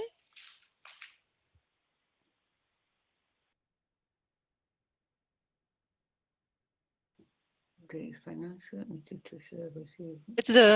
It's this word that is important. Forwards it to the next agent in the payment chain. So that would be the forwarding agent? Indeed, that would be the forwarding agent. That's often like also in the corporate to bank flows, for instance, if a corporate sends an MT101 or a PAIN 001 to the debtor agent. But remember, we said corporates and banks, they need to operate in a closed user group. So not all banks are part of this closed user group. So if a corporate wants to reach its servicing institution, but that servicing institution is not on SCORE, it first needs to reach a bank that is in the closed user group, and then that bank can forward the PAIN 001, for instance, to the account servicing institution, to the creditor agent, to the debtor agent of the corporate. The party initiating the payment to an agent. Initiating party. Initiating party, indeed. So often it will be the same as the debtor, and if that's the case, then we don't duplicate the information. If the initiating party is a debtor, then you do not repeat it. Party that legally owns the account. The account owner. Account owner. Indeed, the account owner. Party that manages the account on behalf of the account owner. Account servicer. Account servicer. Indeed. And then only two left, the agent between the debtor's agent and the creditor's agent. Intermediate agent. The credit agent. Is that the intermediary agent? That is the intermediary agent indeed. And then the last one between the debtor's agent and the instructing agent, that is the previous instructing agent. Okay.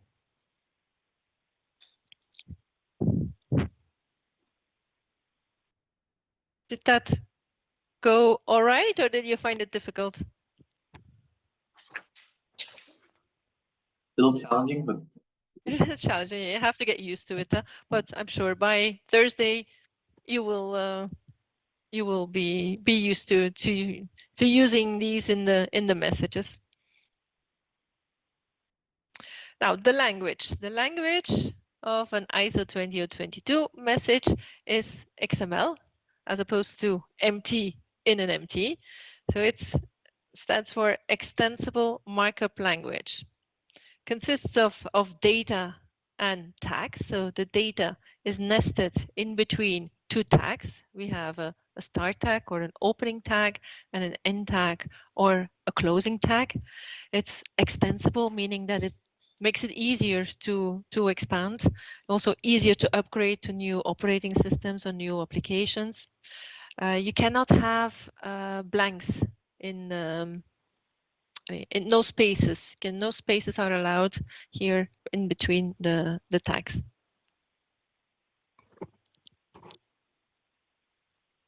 An example in a message, you have your credit transfer transaction information block here. So we are in a PAX 8 with sub-elements, payment identification, opening tag, closing tag. Same for the credit transfer transaction information block. You have an opening tag and a closing tag. In that payment identification, you again have different sub-elements to structure the information, each time opening and closing. So instruction identification, end-to-end identification, the UETR.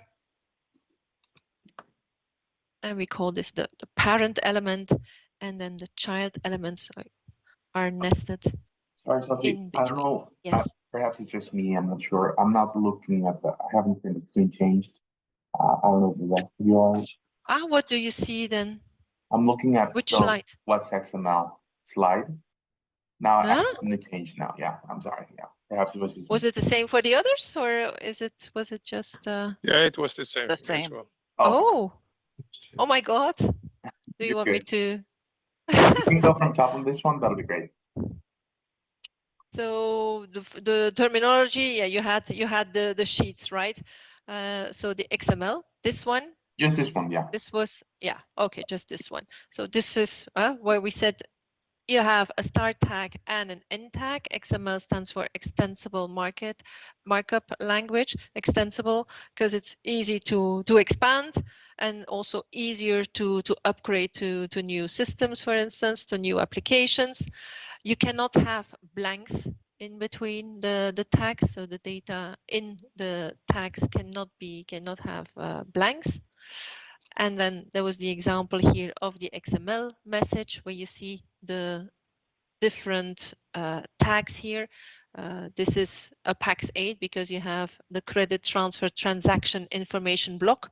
You see here it opens, and here you have the closing tag. Again? Yeah, I think, yeah, and there you go. And I think Rosalie has a question. Anyway. Can I ask a question with regards to space? How about on the address? If you're gonna put like a name of a road that has two names, so there will be a space there. Yes, there you can have a space. Yeah, indeed. Oh, yeah. Okay. Yeah, I should specify that when I say can have no blanks. I will add a note here. Okay.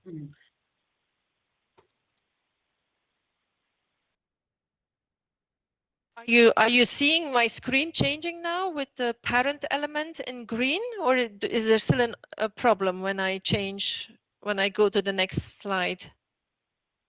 It looks parent element in green. Okay, all right.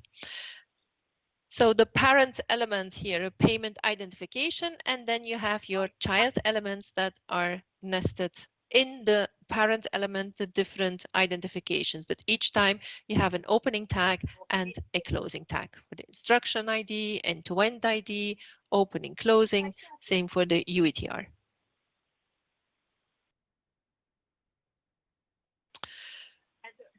Still some more concepts that we often use. The schema, when we talk about the schema, it's like the rule book that will define what an XML document that follows that schema can contain or cannot contain. For instance, what elements can it contain? What is how many child elements does a parent element have? What is the order in which the elements appear? What are the data types of the element? All that is defined in what we call the schema, is the rule book. So for instance, a base message of the PAX8 will have a certain schema, and then the schema, the CBPRplus PAX8, the schema will be different. An instance then is in fact the message itself. The element that we saw is the field, and to distinguish between schema and instance, the format of a schema is XSD, while for the instance it's XML. The element is the field, then the data types describe how you have to populate an element. What is the content? Yes, there is some background noise. I heard it too. Who is not muted? I think, Roseanne, it's you that is not muted on your second entry. And Rose? Or was it you that just said there is background noise? Okay, so please mute yourselves, but unmute if you have any question or remark. Thank you. And then the variant we also already came across. We said in CBPRplus all variants are currently 001, so there are no real variants compared to the base message. It's a restricted version of the global message definition. Here you see both. It's the instance that is validated against the schema. And then the character set. We use the restricted FINX character set, but CBPRplus also allows some new special characters which are not allowed in MT, like the exclamation mark, like the @ sign, the bigger than, smaller than signs, the ampersand. So this whole string of special characters are allowed, but not everywhere. They are allowed in the name and postal addresses, in the related remittance information and the remittance information, and in the email address. And I'll show you in my standards how you can see when those special characters are allowed. In the data type, it will say extended. It will have a suffix extended. That means that these special characters are allowed. Now, we talked about the inflow translation. So by default, each ISO 20022 message is delivered as a multi-format message with an embedded MT, but not everything can be translated. For instance, if you have these special characters in your embedded MT, it's not possible to translate because it does not exist in MT. So these special characters in the inflow translations are represented by a full stop. Can I ask you a quick question? Is that what you meant when you said at the time of the translation, when the third party is receiving the new message and it might contain one of these special characters, it'll get back to the copy and use the original messages in the ISO Yes, standard? indeed. Okay. Also for truncations, if it's, but it depends also in which element that is, because translation, transaction manager has a, how do you call it, like a list where all fields are categorized as, for instance, that element is locked. That element can be, how do they call it, conditionally changed. If a certain condition is met, then the element can be changed. So all elements are categorized. Now, if it's a locked element that gets truncated, for instance, because in an ISO we saw the message identification, the sender's reference is 20 characters max, while in ISO it's 35. If that ID gets truncated, yeah, their transaction manager will restore it, for instance. Okay, noted. Okay, indeed, that's the principle. Thanks. The sender and the receiver, we saw it in the terminology. Sender is the instructing agent and receiver is the instructed agent. So we have our MT on the left here. It's an input message. So City US 33 is the instructing agent. Again, I don't know if not switching again. Yeah. Not switching again. So strange. Still looking at slide 60. No, I've got. I'm now changing to 61. I was on 61. I went back and I. No. Is it for everyone the same or? Yes. Now we see. Now 61. it's 61. Yeah. Now it's 61. Okay. Yeah. So weird. So we have our sender here in block 1, City US 33. In the PAX 008, we'll see it corresponds to the instructing agent.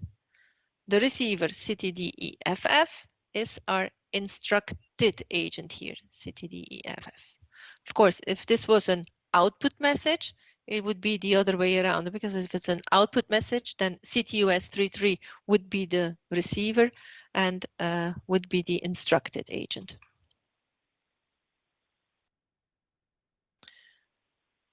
Our ordering customer? Yes. Sorry, is it the same? Because normally on the MT, the preferred option is always the big, and on some of the you can identify some of the agents or anyone by name and postal address. But if the big's there, do we always use the big? It will also depend on the rules. Here for the instructing agent and the instructed agent, it's also the big. It must match. There will be a rule in the business application header. In the business application header, which is, again, not mentioned here, we only have the credit transfer transaction information block. So there's a lot of information that is missing. We don't have the group header and we don't have the business application header. In the business application header, you will have the from and the to. And the from and the to must always be a big FI. And then there is a CBPRplus rule that says the from and the to in the business application header must match the instructing agent and the instructed agent in the credit transfer transaction information block. So it will also have to be big FI here. Okay.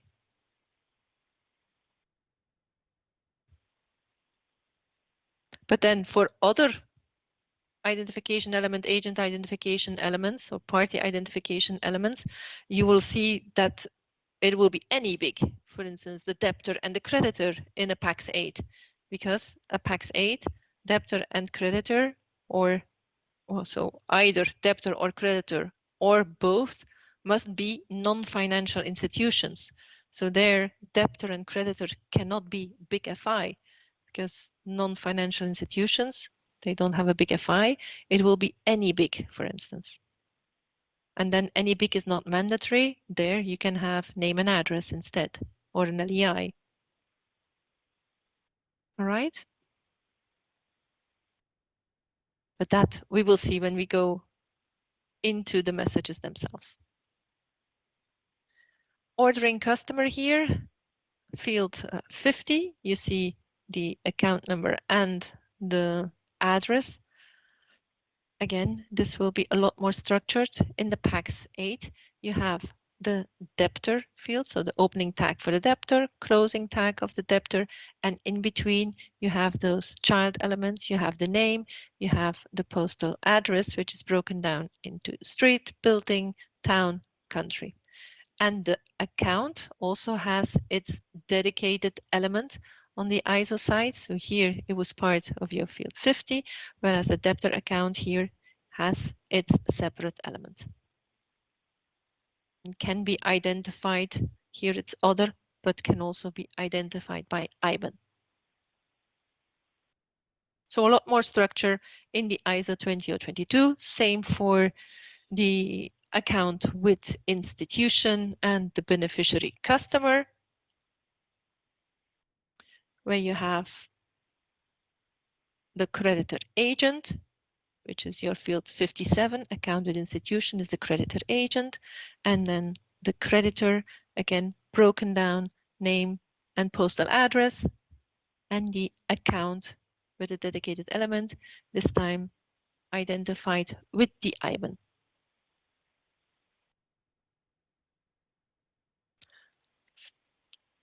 For the end of the chapter, we can do a small poll. Are you seeing the poll screen now? No. No, oh, it's so annoying. So you haven't seen the previous screens either. Well, it No, I was think we looking were at current. a bunch of question marks with different like sticky notes, if that's what you meant. Yes, you Yeah, saw that's it. what we're looking Yeah, at, yeah. I saw that this as one. well. Yeah, so it's not the same for everyone then.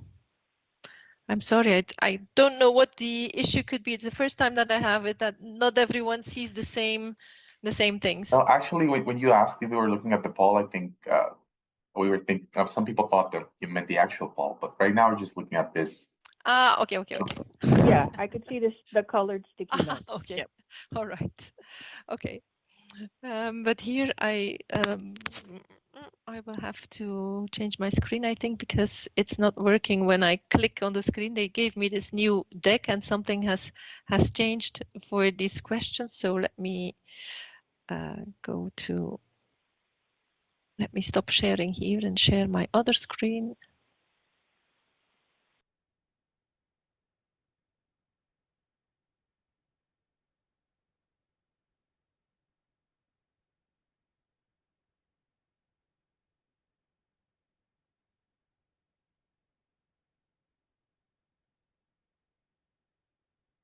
Are you still seeing the poll now?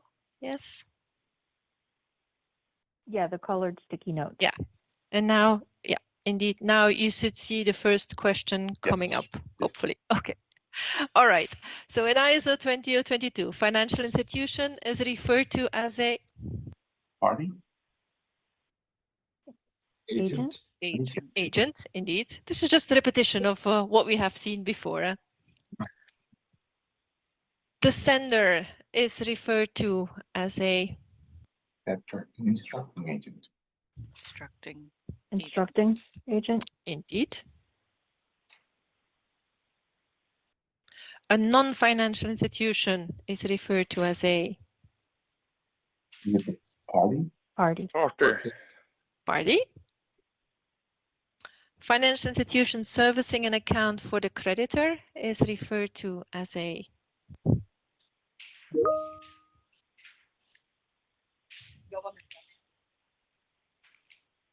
Creditor agent. Creditor agent. The party that legally owns the account Is the account owner. Yes. The receiver is referred to as Instructed agent. indeed. The party to which an amount of money is due. Creditor. Creditor. Yep. Yes. The party that owes an amount of money to the creditor. Debtor. Yep. Agent between the debtor's agent and the creditor's agent. Intermediary. Intermediary. Yeah. Financial institution servicing an account for the debtor. Is it debtor agent? Debtor agent. Debtor agent. Correct. Party initiating the payment to an agent.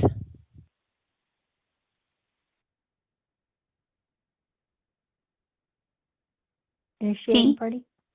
Initiating party, C, indeed. And we don't use it when?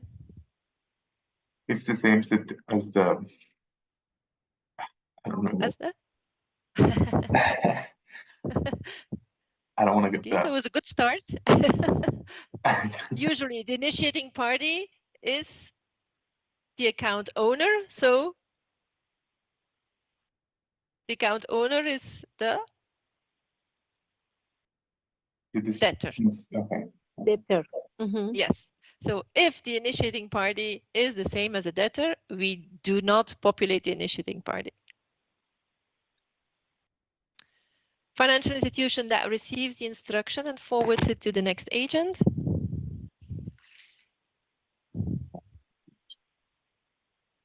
Forwarding agent? Yep, indeed. And then the party that manages the account on behalf of the account owner. Account servicer. Yes. An agent through which the instructing agent will reimburse the instructed agent.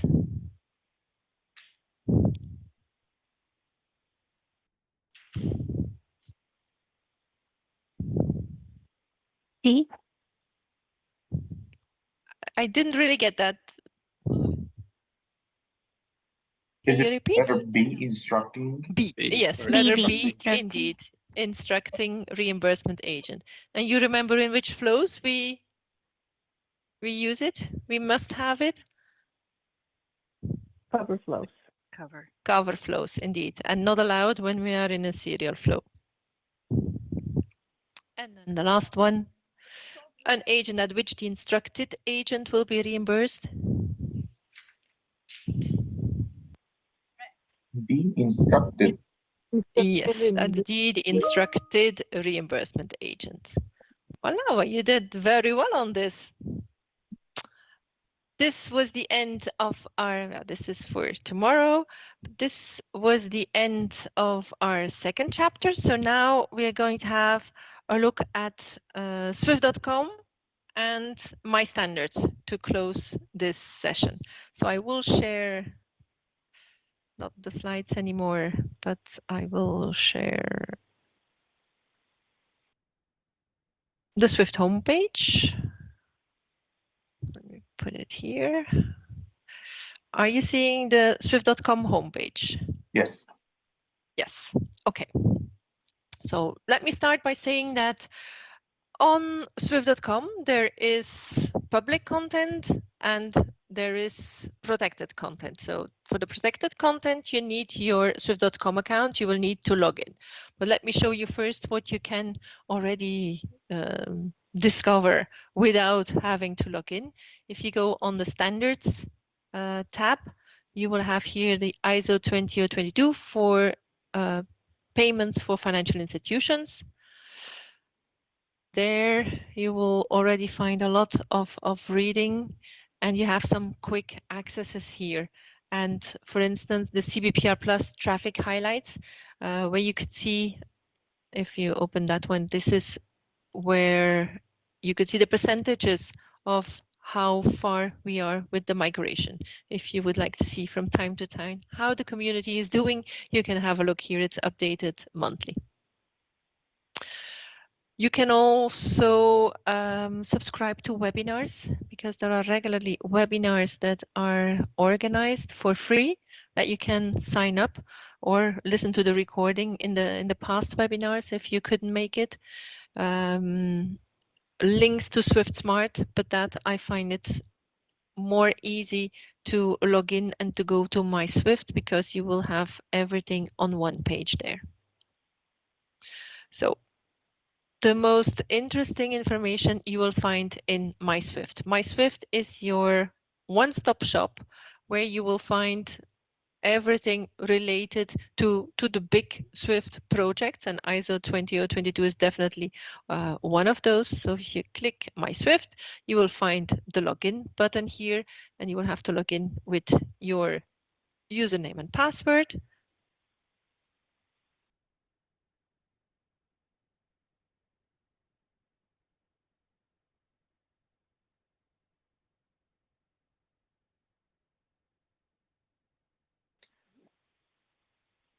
So this is your homepage of My Swift. And from here, you can go through all the Swift.com applications that you have that are available to you. Either they are publicly available, or you have a license that your company has bought, and you have access to the several payable applications. So could be that your view is different than mine, because it really lists what you have access to. My standards, for instance, this is also the way to access it from here, from My Swift, but we'll go in there later. Communication preferences, that we'll do later also, where you can set up that you want to receive the communications about ISO 20022, for instance. You can go from here to Swift Smart, which is the e-learning platform. I will also show it, and also to the user handbook. If you would need to look up still information about MTs, for instance, the Knowledge Center here, the user handbook is the place to go to. But what I found particularly interesting is those support pages, we call them, and you have it for the biggest campaigns, the biggest projects that Swift is dealing with for the moment. You see Swift Essentials, ISO 20022, but you'll find also the security attestations for the customer security program, for instance, Transaction Manager. So here, let's go to the ISO one. This is really all the links that are together on one page, in fact. So if you bookmark one page, then it should be this one. This first important here, this is the article I was mentioning, where the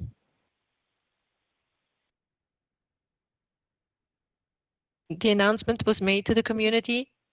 Where does it open now? The announcement was made to the community that focus should be on payment instructions. So here you can read more detail. It says, what are the instruction messages? And it will also explain that there will be those financial disincentives if you keep using MT after the November 2025 deadline. But again, it has not been updated yet with more information. 19, yeah, no, I guess it will be in the coming month. I would say there will be updates to this article, and you should keep an eye on it if you want to get the latest information. What else do we have on this support page? Let me open it. twice, I think. Let's go back to the support page. Here, if you still would have to start your project on ISO 20 or 22, you will find the getting started, the customer adoption guide, testing guidelines, the roadmap again, and then also very handy these links to SwiftSmart. So SwiftSmart is the online learning platform from Swift. You all have access to it with your Swift.com account because it's a default sum, it's a small sum that is paid by your institution for all its users. If I go to this one, for instance, you have different curriculums that are available. So if you would like in a few months from now, if you would like to go a bit more in depth on the messages, you will have small videos, introduction to standards and mix, introduction to ISO 20 or 22, and then more specifically on CBPRplus, you will have breakdowns per message. This is the associate, but you also have a specialist.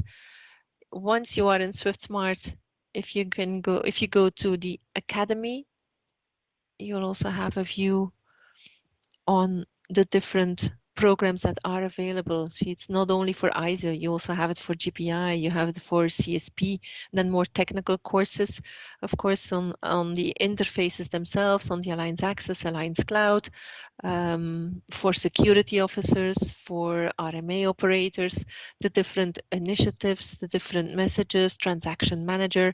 These are all short videos, 10 minutes maximum, that you can go through to refresh your knowledge. For SwiftSmart, then more information about the inflow translation service, which messages are in scope, how does it work? If you want to see all the codes that you have, for instance, we saw the full stop, the signs that cannot be translated, for instance, the extended characters, but there is more, there is truncation, there could be other reasons why the translation is not okay. You will find an explanation of the different codes that you will see in your embedded MT. All that can be found here in this inflow translation service overview. More information about the messaging service itself, the abort codes, in the FinPlus documentation. So everything is really how should you test your messages. We'll see in my standards that you have the readiness portal, you have a translation portal, but this is like for offline testing. If you want to test on the network, there's also possibilities. You have the TSP, for instance, to test with Swift, the test sparring partner, where Swift can act as a counterparty before you do community testing. If you want to do community testing and you are looking for a counterpart that is already ISO ready, you can look in the readiness directory. This is a directory that is available free of charge for you to find testing counterparties. I think it's refreshed every Wednesday. PMPG guidance, that's the payment market practice group. It's also a working group that issues guidance on the hybrid postal address. For instance, if you want to find, would like to have more details about this hybrid postal address, I think you find 50 pages of details here on ultimate parties, on how to use structured remittance information. All of that guidance is also available from here. So we see a lot of information available. Let's maybe go to, before we go to my standards, to the communication preferences, so that you can set these up. Well, I have already installed mine, so I will probably not have the same view. I indicated all interests, but if you log in there or if you go there for the first time, you have different domains that you can tick, and you should tick the standards. Standards, I think it is called, or payments standards, or do both. That you, once you have ticked that, if they issue a communication about ISO 20 or 22, you will receive it, and you do not have to go and look for the information yourself. Do you find that? I don't know if you're following together with me, if you're logging into swift.com and browsing as I do. I see payments as an option there. Is that the one, or financial standards? Yes, financial standards, definitely. Okay. And payments you can also take, and they will probably send it to both. All right, so let's have a look at my standards now. So once you are in my Swift, you have the my standards under products.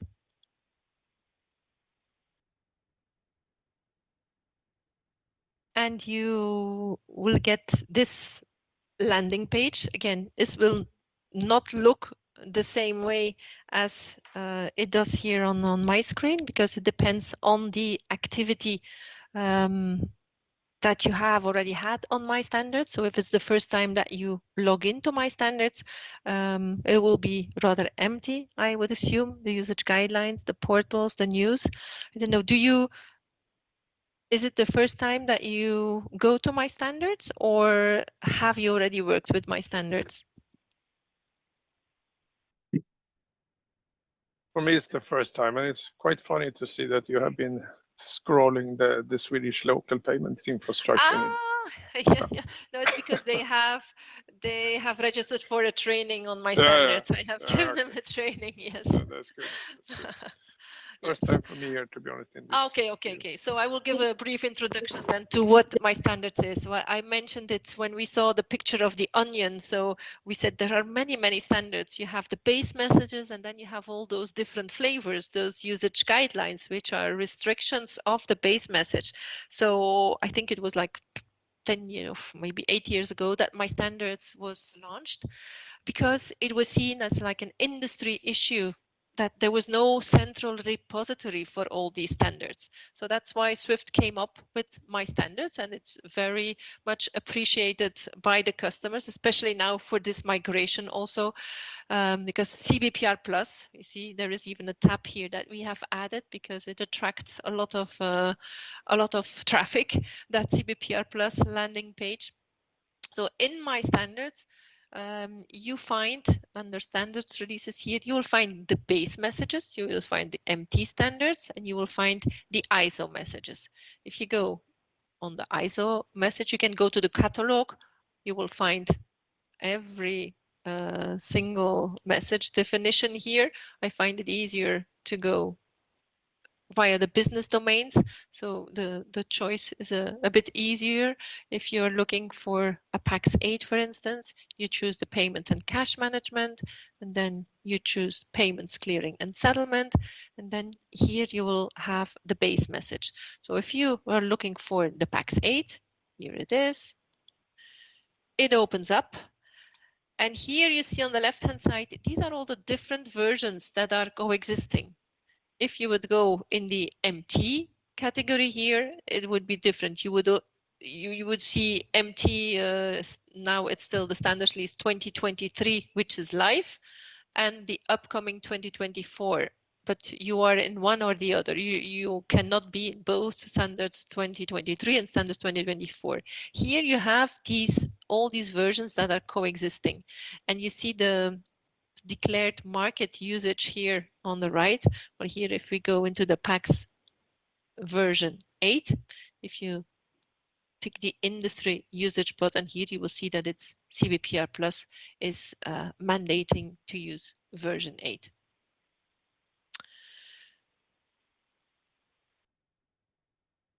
So this tree structure is, yes? I have a question Yes. regarding those versions, because we start using, and then as you said, they start putting version, like you have 8 and 9 and 10. Yes. And so it's not always the latest that we have to go through? No. You really need to, if you want to be CBPRplus compliant, you need to use version 8, and it will be CBPRplus that will decide, I don't know, in a year, in 2 years from now, well, we will be moving to version 9 now, for instance. Oh. But for the moment, it is only version 8. So CBPRplus mandates version 8. So you have to start, even if you would build your own usage specifications, you could start from version 8. the CBPRplus version 8, and you could further restrict it. But you cannot say, well, I will, for my own specifications, I will start from version 9. No, that would be breaking the standard. So the validation on the network, for instance, you would get a NAC because you are not using the correct version. And how do we know which version is the ones that CBPRplus? Well, because you will request access to the usage guidelines of CBPRplus. Well, maybe let's do that first, because we have here the CBPRplus landing page. So if I click on that landing page, you see here the usage guidelines and readiness portal for CBPRplus, and you have the translation portal. If you click on usage guidelines, well, I'm already a member of these communities, but if you have never requested access, you should have the button here should say request access or request membership. I don't know exactly what it says, but something with request to the open community here, to the CBPRplus public community and to the CBPRplus translation portal. You can click these buttons and request access. It will be instant access for the CBPRplus public community, and it will take a bit more time for the translation portal, but you can click both of them and request access. Because in my standards, that's the way it works. If an entity publishes content on my standards, like CBPRplus has decided to publish all of its guidelines on my standards, they can do it either in a public way, so every user that browses my standards will have access by default, or they can do it in a more restricted way via communities. And these communities can be open or closed. CBPRplus decided to work with open communities. That means that when you browse my standards and you go on the CBPRplus landing page, you see that there is a community and you can request access. And then CBPRplus can decide to give access or to reject access. Here they opted for an instant access. Whoever requests access gets access, in fact.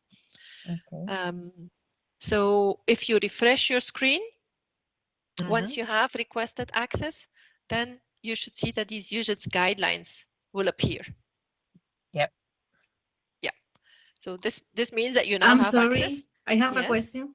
Yes. Can you remind me how to open my standard? I am in my Swift.com, you are in but your I don't Swift know. here, then you go to my tools. And then here under products, you have my standards. Okay, perfect. Thank you. Yes. Okay, please ask. If you are lost, please ask, because it is important that you have access to these usage guidelines for the exercises as from tomorrow.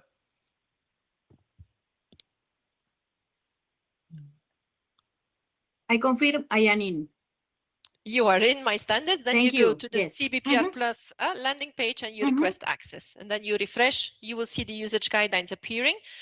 You can click more guidelines because they have published quite some stuff there. These are all the collections, we call them in my standards. So when you publish usage guidelines, the usage guidelines are organized in collections. It's like a CD album is a collection, and then in one collection, you will have several usage guidelines. So they have published, it's already called Standards Release 2024 combined. This combined means that this collection includes everything what was already there, all the guidelines that were already there for 2023. So they are in this 2024 collection, plus I think it's 3 new messages, the 105, the 106, and the 109, I think, that have been added for 2024. There's no change to the usage guidelines of 2023. So for the training, we will use this collection here, the combined. But before I click on it to open it, I just wanted to draw your attention that they have already published other collections like this one for exceptions and investigations, early adopters 2024. This is the CAMT 110 and the CAMT 111. This is to replace the MT 199 that is used for exceptions and investigations. It will not become mandatory before November 2026, but it is already there in case you would like to browse it and have a look at it about what is coming.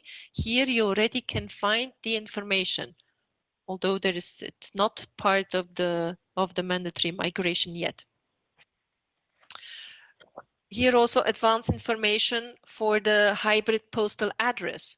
I mentioned it on one slide. In November 2026, it will not be possible anymore to use unstructured address, postal address, unstructured postal address. You will need to use either structured or hybrid. This hybrid option will be introduced as from November 2025 only. So now, 2024, you still have the option structured or unstructured. As from November 2025, you will have three options. You will have hybrid, structured, or unstructured. And then as from November 2026, the unstructured option will not exist anymore. If you would already have or want to have a look or want to start testing on this hybrid postal address, it is possible. The usage guidelines are already here with the option for the hybrid postal address. You see, all this information is published, but what we will be using for the training is the combined one here, Standards Release 2024 combined. See, you have lots more messages. But yes. I don't have access to users guidelines. How can I solve this? You need to request access. When you are in the CBPRplus page here, the usage guideline, here in the communities, you probably are not a member yet. You need to hit that button, click that button where it says request membership or request access. I don't remember exactly what it says. But it's instant access. So once you have clicked it and submitted it, if you refresh your screen, the usage guidelines will appear on the left. Okay. And then, so if you open the collection, you see all these messages.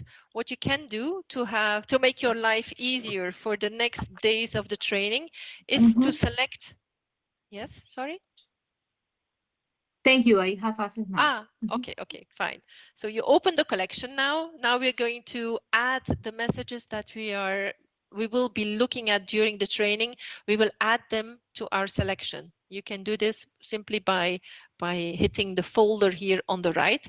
So for instance, we will be looking at the CAMT 52. So I add it to my selection, the CAMT 53, the CAMT 54. They are listed alphabetically here. So then we will go to the, and you see, I don't know who asked the question this morning, the CAMT 57, the notification to receive. So the equivalent of the MT210 is here also in this collection. We are not going to see it in this training in detail, but it is here if you want to have a look at it. Those messages are in this collection. So we scroll down to the packs. They are listed alphabetically. So after the CAMT, you have the packs. We will be looking at the packs 2, which is the payment status report. Doesn't really have an equivalent in the MT world. It's a new message, the pack 002. You scroll further down. We'll have a look at the payment return, the pack 004, so you can also add it to your selection. Then, of course, the packs 008. Pay attention to the one that you select because you have the regular one, the core one, so without extension here. Here you have the STP, so we take the normal one. Packs 8. Same for the PAX 9. You have several flavor. You have the PAX 9 Advice. You have the PAX 9 COV. And you have the PAX 9 Core without extension. It's that one that we will take. So the regular one, the PAX 9 Core. And that's it, I think, for the messages. Yeah, the pain messages are in here too, but we are not looking at those in this training. So I have 7 messages in my selection. Why do we do that? Because next time that you will log in to My Standards, you log in, and you can immediately go to your selection here so that you do not have to go the long way first to CBPRplus, then open up the collection, first remember which collection it was. Here you have them in your selection. They will remain there tomorrow and the days after. So you have them, you can access them all from here. Okay. And here to the question, how do we know which version that we need to use? This is where you already see that CBPRplus in its usage guidelines, it's version 8 for the PAX 9, it's version 8 for the CAMT 52, it's version 10 for the PAX 2, it's version 9 for the PAX 4, and it's version 8 for the PAX 8. Okay, this is how you can see which version is mandated by CBPRplus.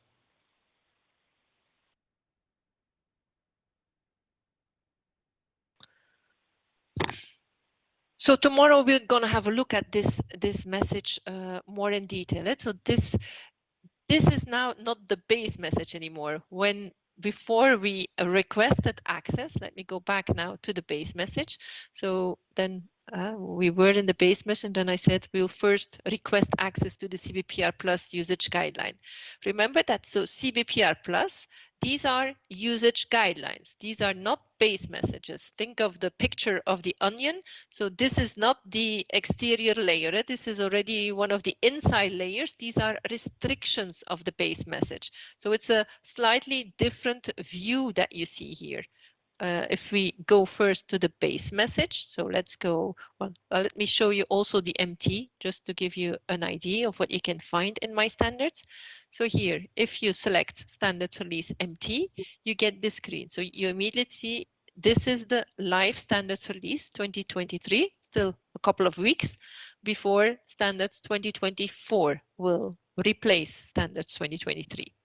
If you go in the definitions, you will see all the messages here. Well, this is now 2023. If I would say changed messages, it's compared to November 2022. So it would make more sense if you go in the 2024 and you look at the changes compared to 2023. But again, there's not to category 1, I'm sure there will be no changes either from 2024 to 2023. You can further drill down on each category of messages. Here there are no changes, but if I undo the changes, I click on category 1, you have all your MT messages that are in this category. If you select the MT 103, for instance, you will have the structure of the MT. You will see all the field numbers here. You can select a field. It will tell you how you need to populate it, max 16 characters. It's a mandatory element, your sender's reference, and it's not repetitive. So this is the structure that you also will find in the user handbook. But if you prefer to look at it online, expanding with these features in My Standard, I think it's handier than in the Knowledge Center.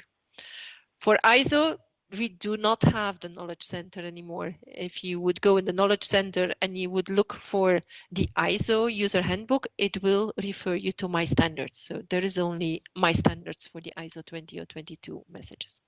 So these are the base messages. Same for ISO. If you go in the Standards Release tab, you go to ISO 20022, you take your message catalog here, you go to the PAX category, you select your PAX 008. This is the base message. So here, the different versions that are coexisting. I go to my version 8, for instance, because I know that CBPRplus mandates version 8.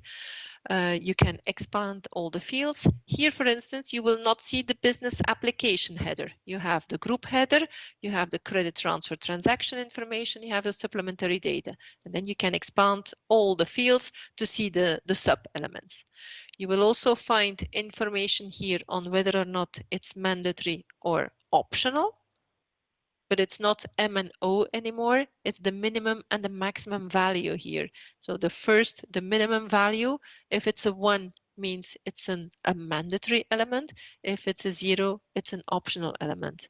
And the max value means if it can be used more than once or not. If it's a 1, can only be used once.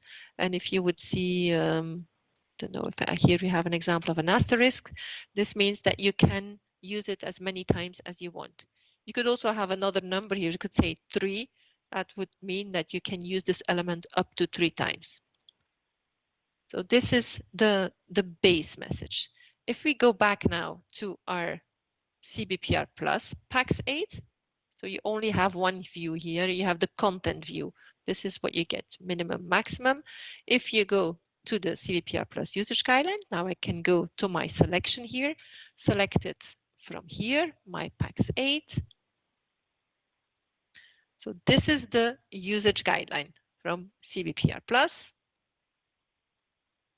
You see, you have an additional column here. You also have the minimum and the maximum, and you can also expand. If you select an element on the left, you will have the explanation on the right. You have a documentation, it says a definition, what is it, and how you need to populate this field. But you also have this column here called restrictions. This is indicating which restrictions that CBPRplus has applied, comparing it with the base message version 8. You see, for instance, that the business application header has been added here. So you can also browse the different elements of the business application header for CBPRplus. If you go in the group header, for instance, you will see that CBPRplus has removed lots of elements. You have a question mark here, which will give you the legend of the restrictions. So you can remove elements, you can add elements, you can add rules, you can change an element, you can change the multiplicity. All of this is indicated here. And if you select an element, it will give you an explanation. You selected batch booking. This was present. This was an optional field in the base message. CBPRplus removes this element. It says on the right, this element must be removed.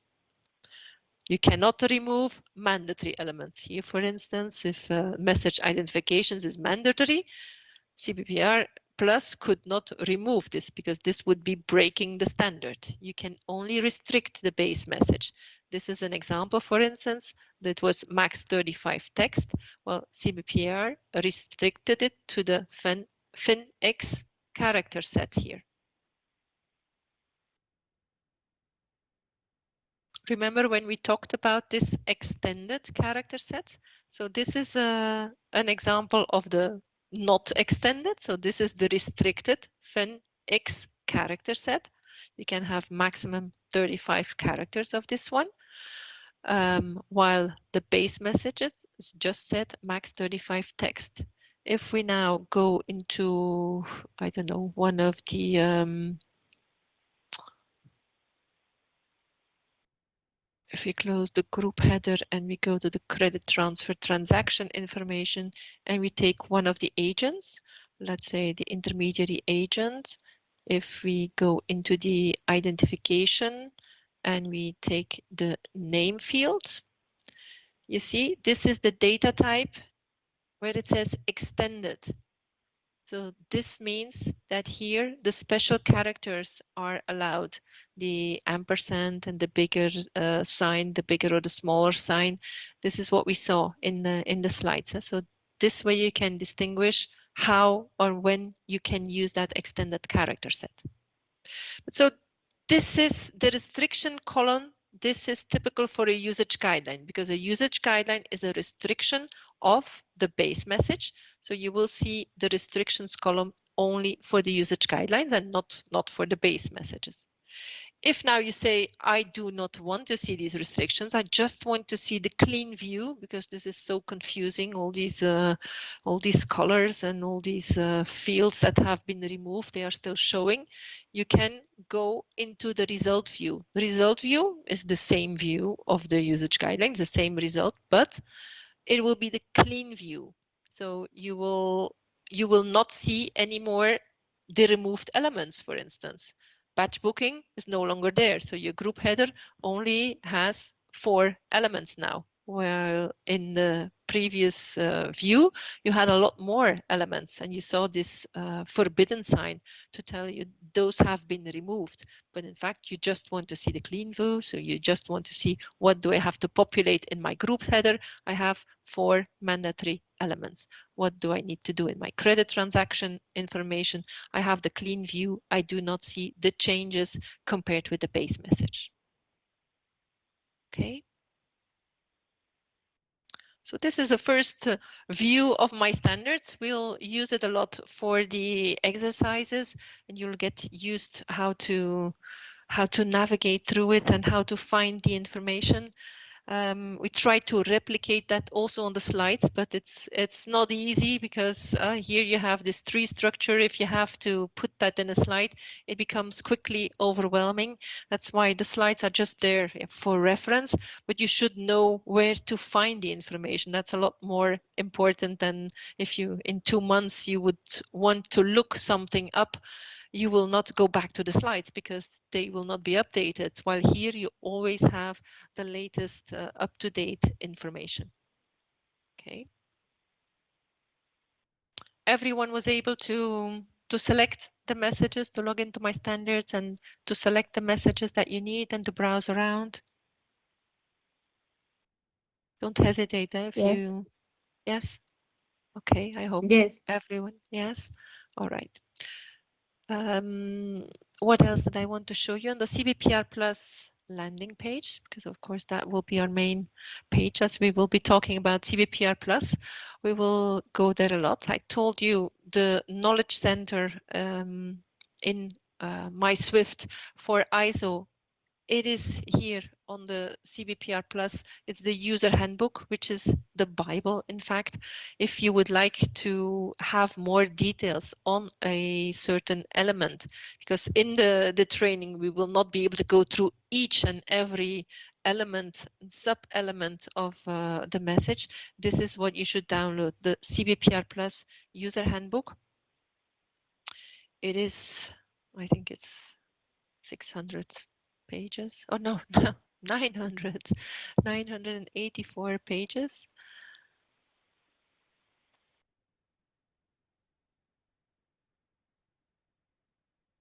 In the beginning, you will have a table of content, of course. That will show you all the messages. So let's say you would want to go and explore the PAX 8. Here you will really find the block structure. We will see that in the training tomorrow too. You will have the different flows, and then it will go through each element of first the group header, for instance, the message identification. You will have explanation there, how you would need to populate it. So field or element by element. I keep on saying fields, different settlements. So you go there, and what is interesting also, after the explanation of all the different elements, let me scroll down because there are so many elements, you will find at a certain point different scenarios that are explained, and they have a number. Oh.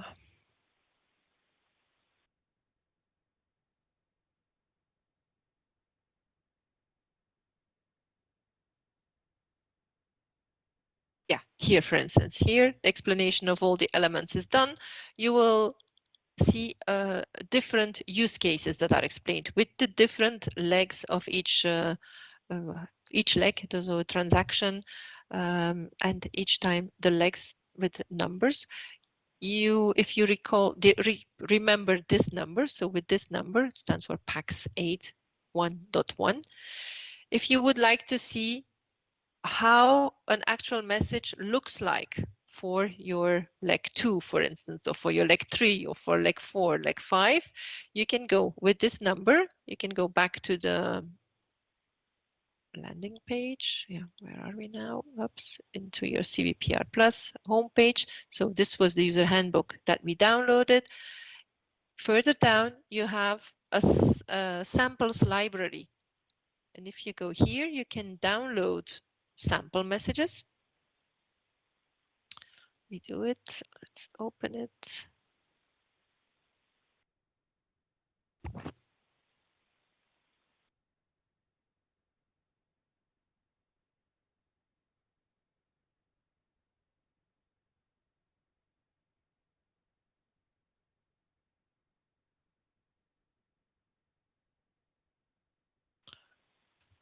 opens on a different screen here. Let me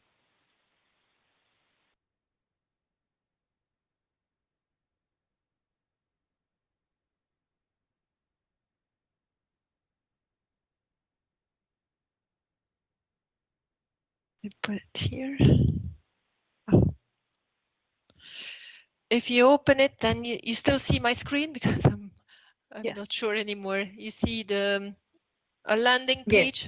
page. Okay, this is the samplers library that I have opened. Again, the use cases are listed alphabetically here, starting with C. These are all camped messages. So we were looking at the PAX 8. So I scroll down until I have the P, and then our use case that we saw in the user handbook was this P8 1.1.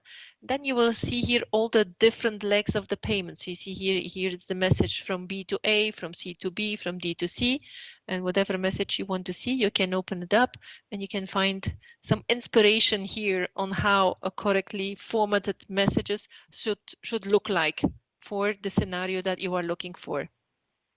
So I think this can be very handy if you are implementing messages and are you looking on, I have a doubt, you can always come and look here in this samples library to find an actual real message to compare it with.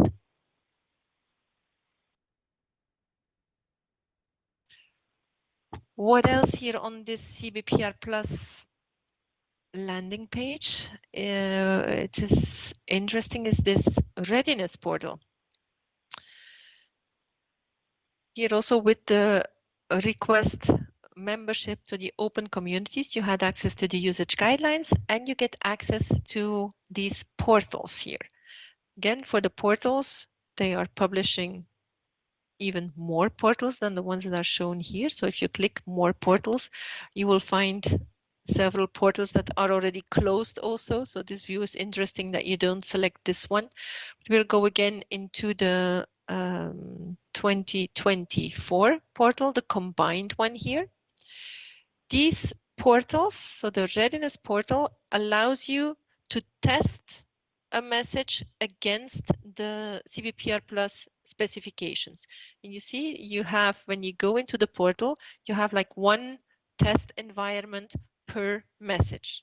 So if you want to test the PAX 8, you can either scroll and look for it or just type it here. So this will bring you to the test environment. For instance, if you would like, you have a PAX 8 and before sending it on the network, you would like to check if it will pass the validation. You can test it here. You can just upload your PAX. Let me look for a PAX 8 in my my files here. I must have one somewhere.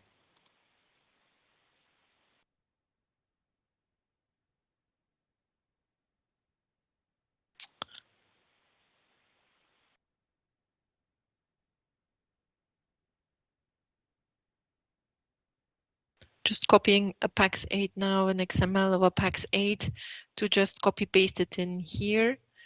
So you can either upload it directly from your system or you can copy paste a message here and then just do test. You see, well, this is one with errors. It will immediately validate. So this is what would happen on the Swift network. It's offline. It's not on the Swift network here. It's an offline application, but you can check the errors that you would be getting. For instance, here, it gives the rules also, the CBPRplus rules, because here, apparently in this message, so you see here, you have the application header, you have the from, and it already indicates where the issue is. And it says, well, you have not respected the following rule here. The BAH, the from in the business application header, big must match the instructing agent. And the to big in the business application header must match the instructed agent. And it already indicates here where you have an error. So this is my business application, the from and the to. If I go further down, probably these bigs are different indeed. So we have here, we have Chase and FTSB US 33. And we have here Chase and Deutsche as instructed agent. So let me change this one with Deutsche EFF. You can correct your errors simply in this message and you can test again. See, now I only have 4 errors anymore. So this allows you really the value 2 is not valid, second error. It must be one of the following values. 1, yeah, indeed. That's a CBPRplus rule. Also, you can only have 1 transaction. We still need to see that tomorrow in the training, but this is just to show you what the readiness portal does. So it validates the CBPRplus rules. You type 1 here and you test again. Again, my errors go further down, etc., until you have a valid message. So you can play around with this CBPRplus readiness portal. You can't do any harm. It's offline.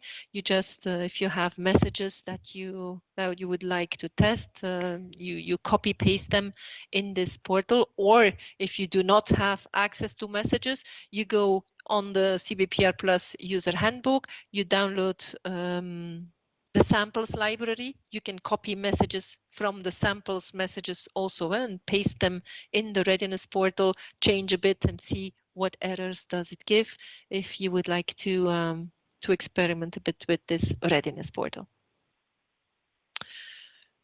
We also had the translation portal. This one could take a bit more time to get access to. I don't know if you already have access in the meantime or not, but this translation portal, what does it do? Well, it allows you to go from MT to MX and from MX to MT, so both directions.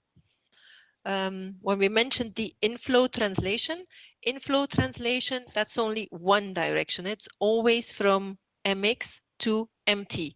The inflow translation for the embedded MTs in the messages. Here in this translation portal, you have both directions. So if you would like to, have go from an MT103 to an MX, you can do so. Let me take an MT103 to show you.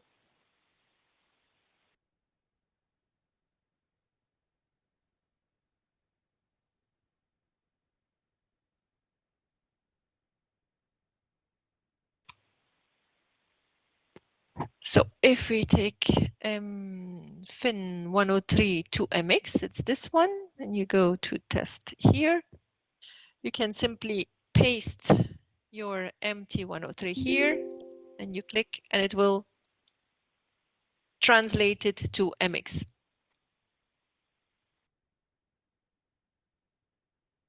If you would like to test this MX message now and see if it's CBPRplus compliant, you still have to go to the readiness portal. This translation portal, if you translate, it does not mean that it is compliant with CBPRplus. You still have to use the readiness portal to check the compliance with CBPRplus.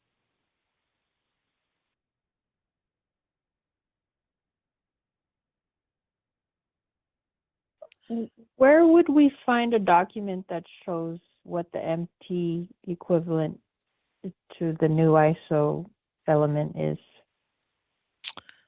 Well, in the training deck that I will give you, we will find equivalence tables. Okay. So that you will get by the end of the week. There you will have the fields that to which elements that they correspond. Yeah, what I also wanted to show you, this was not the equivalence of the elements, but the equivalence of the messages themselves. That's also on the CBPRplus landing page. Here, this MT-MX equivalence table. So here you will find all the messages, their equivalent in ISO 20022, a link to the usage guidelines and my standards, and then when were they deployed in FinPlus, so in the new messaging service, and when will they be retired from, when will the MT be retired, in fact. So you see, sometimes it's November 2025, sometimes it's November 2026, but that is also handy to see the equivalence of the messages and if they will be supported beyond November 2025. We call it deprecated now if they will continue to exist, but with a higher price, and there will be stronger validation rules. And deprecated also means that they will not be further developed.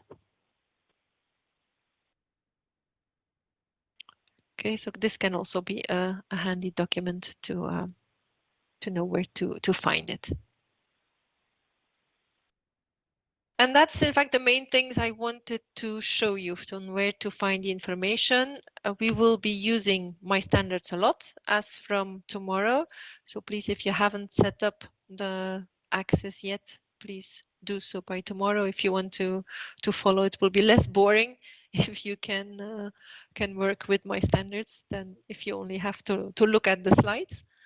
I don't know if you still have questions on what we have seen today. Otherwise, I would like to stop here and then continue tomorrow with the business application header and the PAX 008. Quick question for you. How often does the handbook get updated, and how often should we check for a new version? Yeah, that's difficult to say now with the new. I think it has. What was the last date it was updated? In fact, does it didn't pay attention. This is already standard release 2024. So I think it will be once a year. It's like the standards release will try to keep the same pace as for the MT standards release. So as we publish in advance the standards release information, they should follow a bit the same schedule. So this was published in July with the new messages. I do not expect any further changes until July 2025. Okay, super helpful. Thank you. Anything else? So with the 2022 messages, how are we supposed to, like, with the MT messages, you just had the changed message, right? But with the 2022, do you have to watch which version is accepted now? Yeah, here for 2024, the 2023 messages have not been changed. But indeed, it's not that easy because in My Standards, you do not have that tick where you can see the changes. We are asking that to the development team to have that also implemented. Well, for the moment, they have other priorities. So I hope that will also become available in My Standards, where you can easily find what has changed.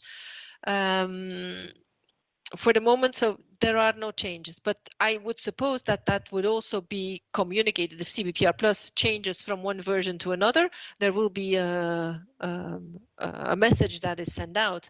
The user handbook will be updated, and there will be a communication that is sent out to say, hey, things are changing. You need to upgrade. That would be communicated well in advance. And I'm hoping that in My Standards, there will also become features available that to see easily what has changed if you have two different message, not message versions, but changes to an element, for instance, from one release to another. Okay, thank you.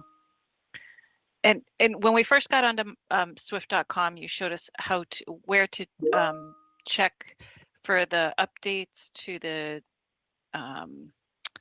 2025 deadline, 2026 deadline, as far as like the messages that are going away. Where was that again? Can you just show us that link one more time?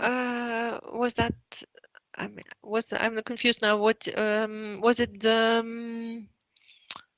When we talked about that article that we said, yes, okay, that was like a here reference. On the support page. Yeah. On the support page here, ISO 20022 for financial institutions when you are in My Swift. Yeah.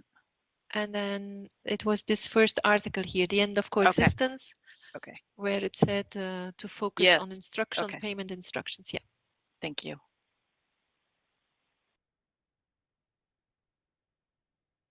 Anything else? Sophie, one question. You mentioned earlier about ACS and NACS. Yes. When it either accepted validation or fails. We haven't talked about those. Is that part of something we'll talk about later? Not really. It's not really part of this course.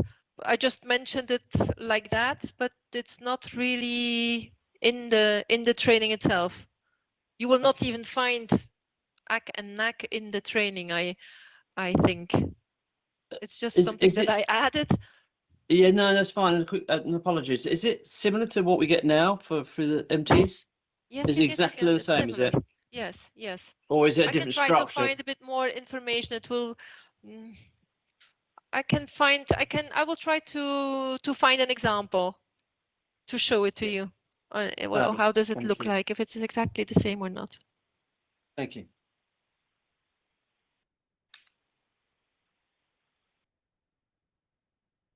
Anything else?